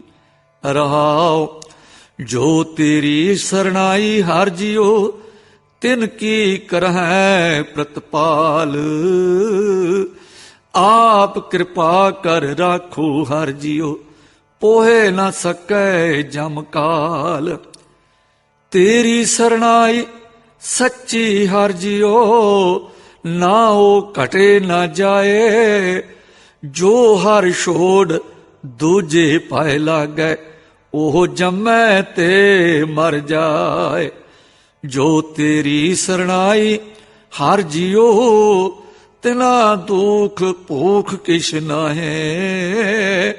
ਨਾਨਕ ਨਾਮ ਸਲਾਹੀ ਸਦਾ ਤੂੰ, ਸੱਚੇ ਸ਼ਬਦ ਸਮਾਹੇ। ਇਸ ਤਰ੍ਹਾਂ ਇਹ ਮੋਹਨਾ ਤੇ ਸੋਹਨਾ ਗੁਰੂ ਜੀ ਦੇ ਦਰ ਪ੍ਰਵਾਨ ਹੋਏ। ਗੁਰੂ ਦਾ ਦਰਸ਼ਨ ਨਸੀਬ ਹੋਇਆ। ਅੱਗੇ ਜਾ ਕੇ ਜਦ ਅੰਮ੍ਰਿਤ ਦੇ ਦਾਤੇ ਨੇ ਅੰਮ੍ਰਿਤ ਬਾਟਾ ਤਿਆਰ ਕਰਾਇਆ ਤਾਂ ਸੋਹਨਾ ਨੇ ਅੰਮ੍ਰਿਤ ਛਕ ਕੇ ਭਾਈ ਸੋਹਣ ਸਿੰਘ ਦੇ ਨਾਮ ਨਾਲ ਪ੍ਰਸਿੱਧੀ ਪਾਈ ਔਰ ਗੁਰੂ ਘਰ ਵਿੱਚ ਪ੍ਰਬੀਨ ਵਿਦਵਾਨ ਅਤੇ ਕੀਰਤਨੀਏ ਦੇ ਰੂਪ ਵਿੱਚ, ਸੇਵਾ ਦੇ ਰੂਪ ਵਿੱਚ, ਮਾਲੀ ਦੇ ਰੂਪ ਵਿੱਚ ਸਤਿਗੁਰ ਦੀਆਂ ਖੁਸ਼ੀਆਂ ਦੇ ਪਾਤਰ ਬਣੇ। ਤੇ ਇਹਨਾਂ ਦੀ ਧਰਮ ਪਤਨੀ ਮੋਹਨਾ ਉਹ ਗੁਰੂ ਦੇ ਲੰਗਰ ਵਿੱਚ, ਗੁਰੂ ਪਰਿਵਾਰ ਦੇ ਵਿੱਚ, ਮਾਤਾ ਜੀ ਦੀ ਸੇਵਾ ਵਿੱਚ ਆਪਣਾ ਜੀਵਨ ਬਤੀਤ ਕਰਕੇ ਨਿਰੰਕਾਰ ਦੇ ਦੇਸ਼ ਸਦਾ ਸਦਾ ਲਈ ਵਸ ਗਏ। ਵਾਹਿਗੁਰੂ ਜੀ ਕਾ ਖਾਲਸਾ, ਵਾਹਿਗੁਰੂ ਜੀ ਕੀ ਫਤਿਹ।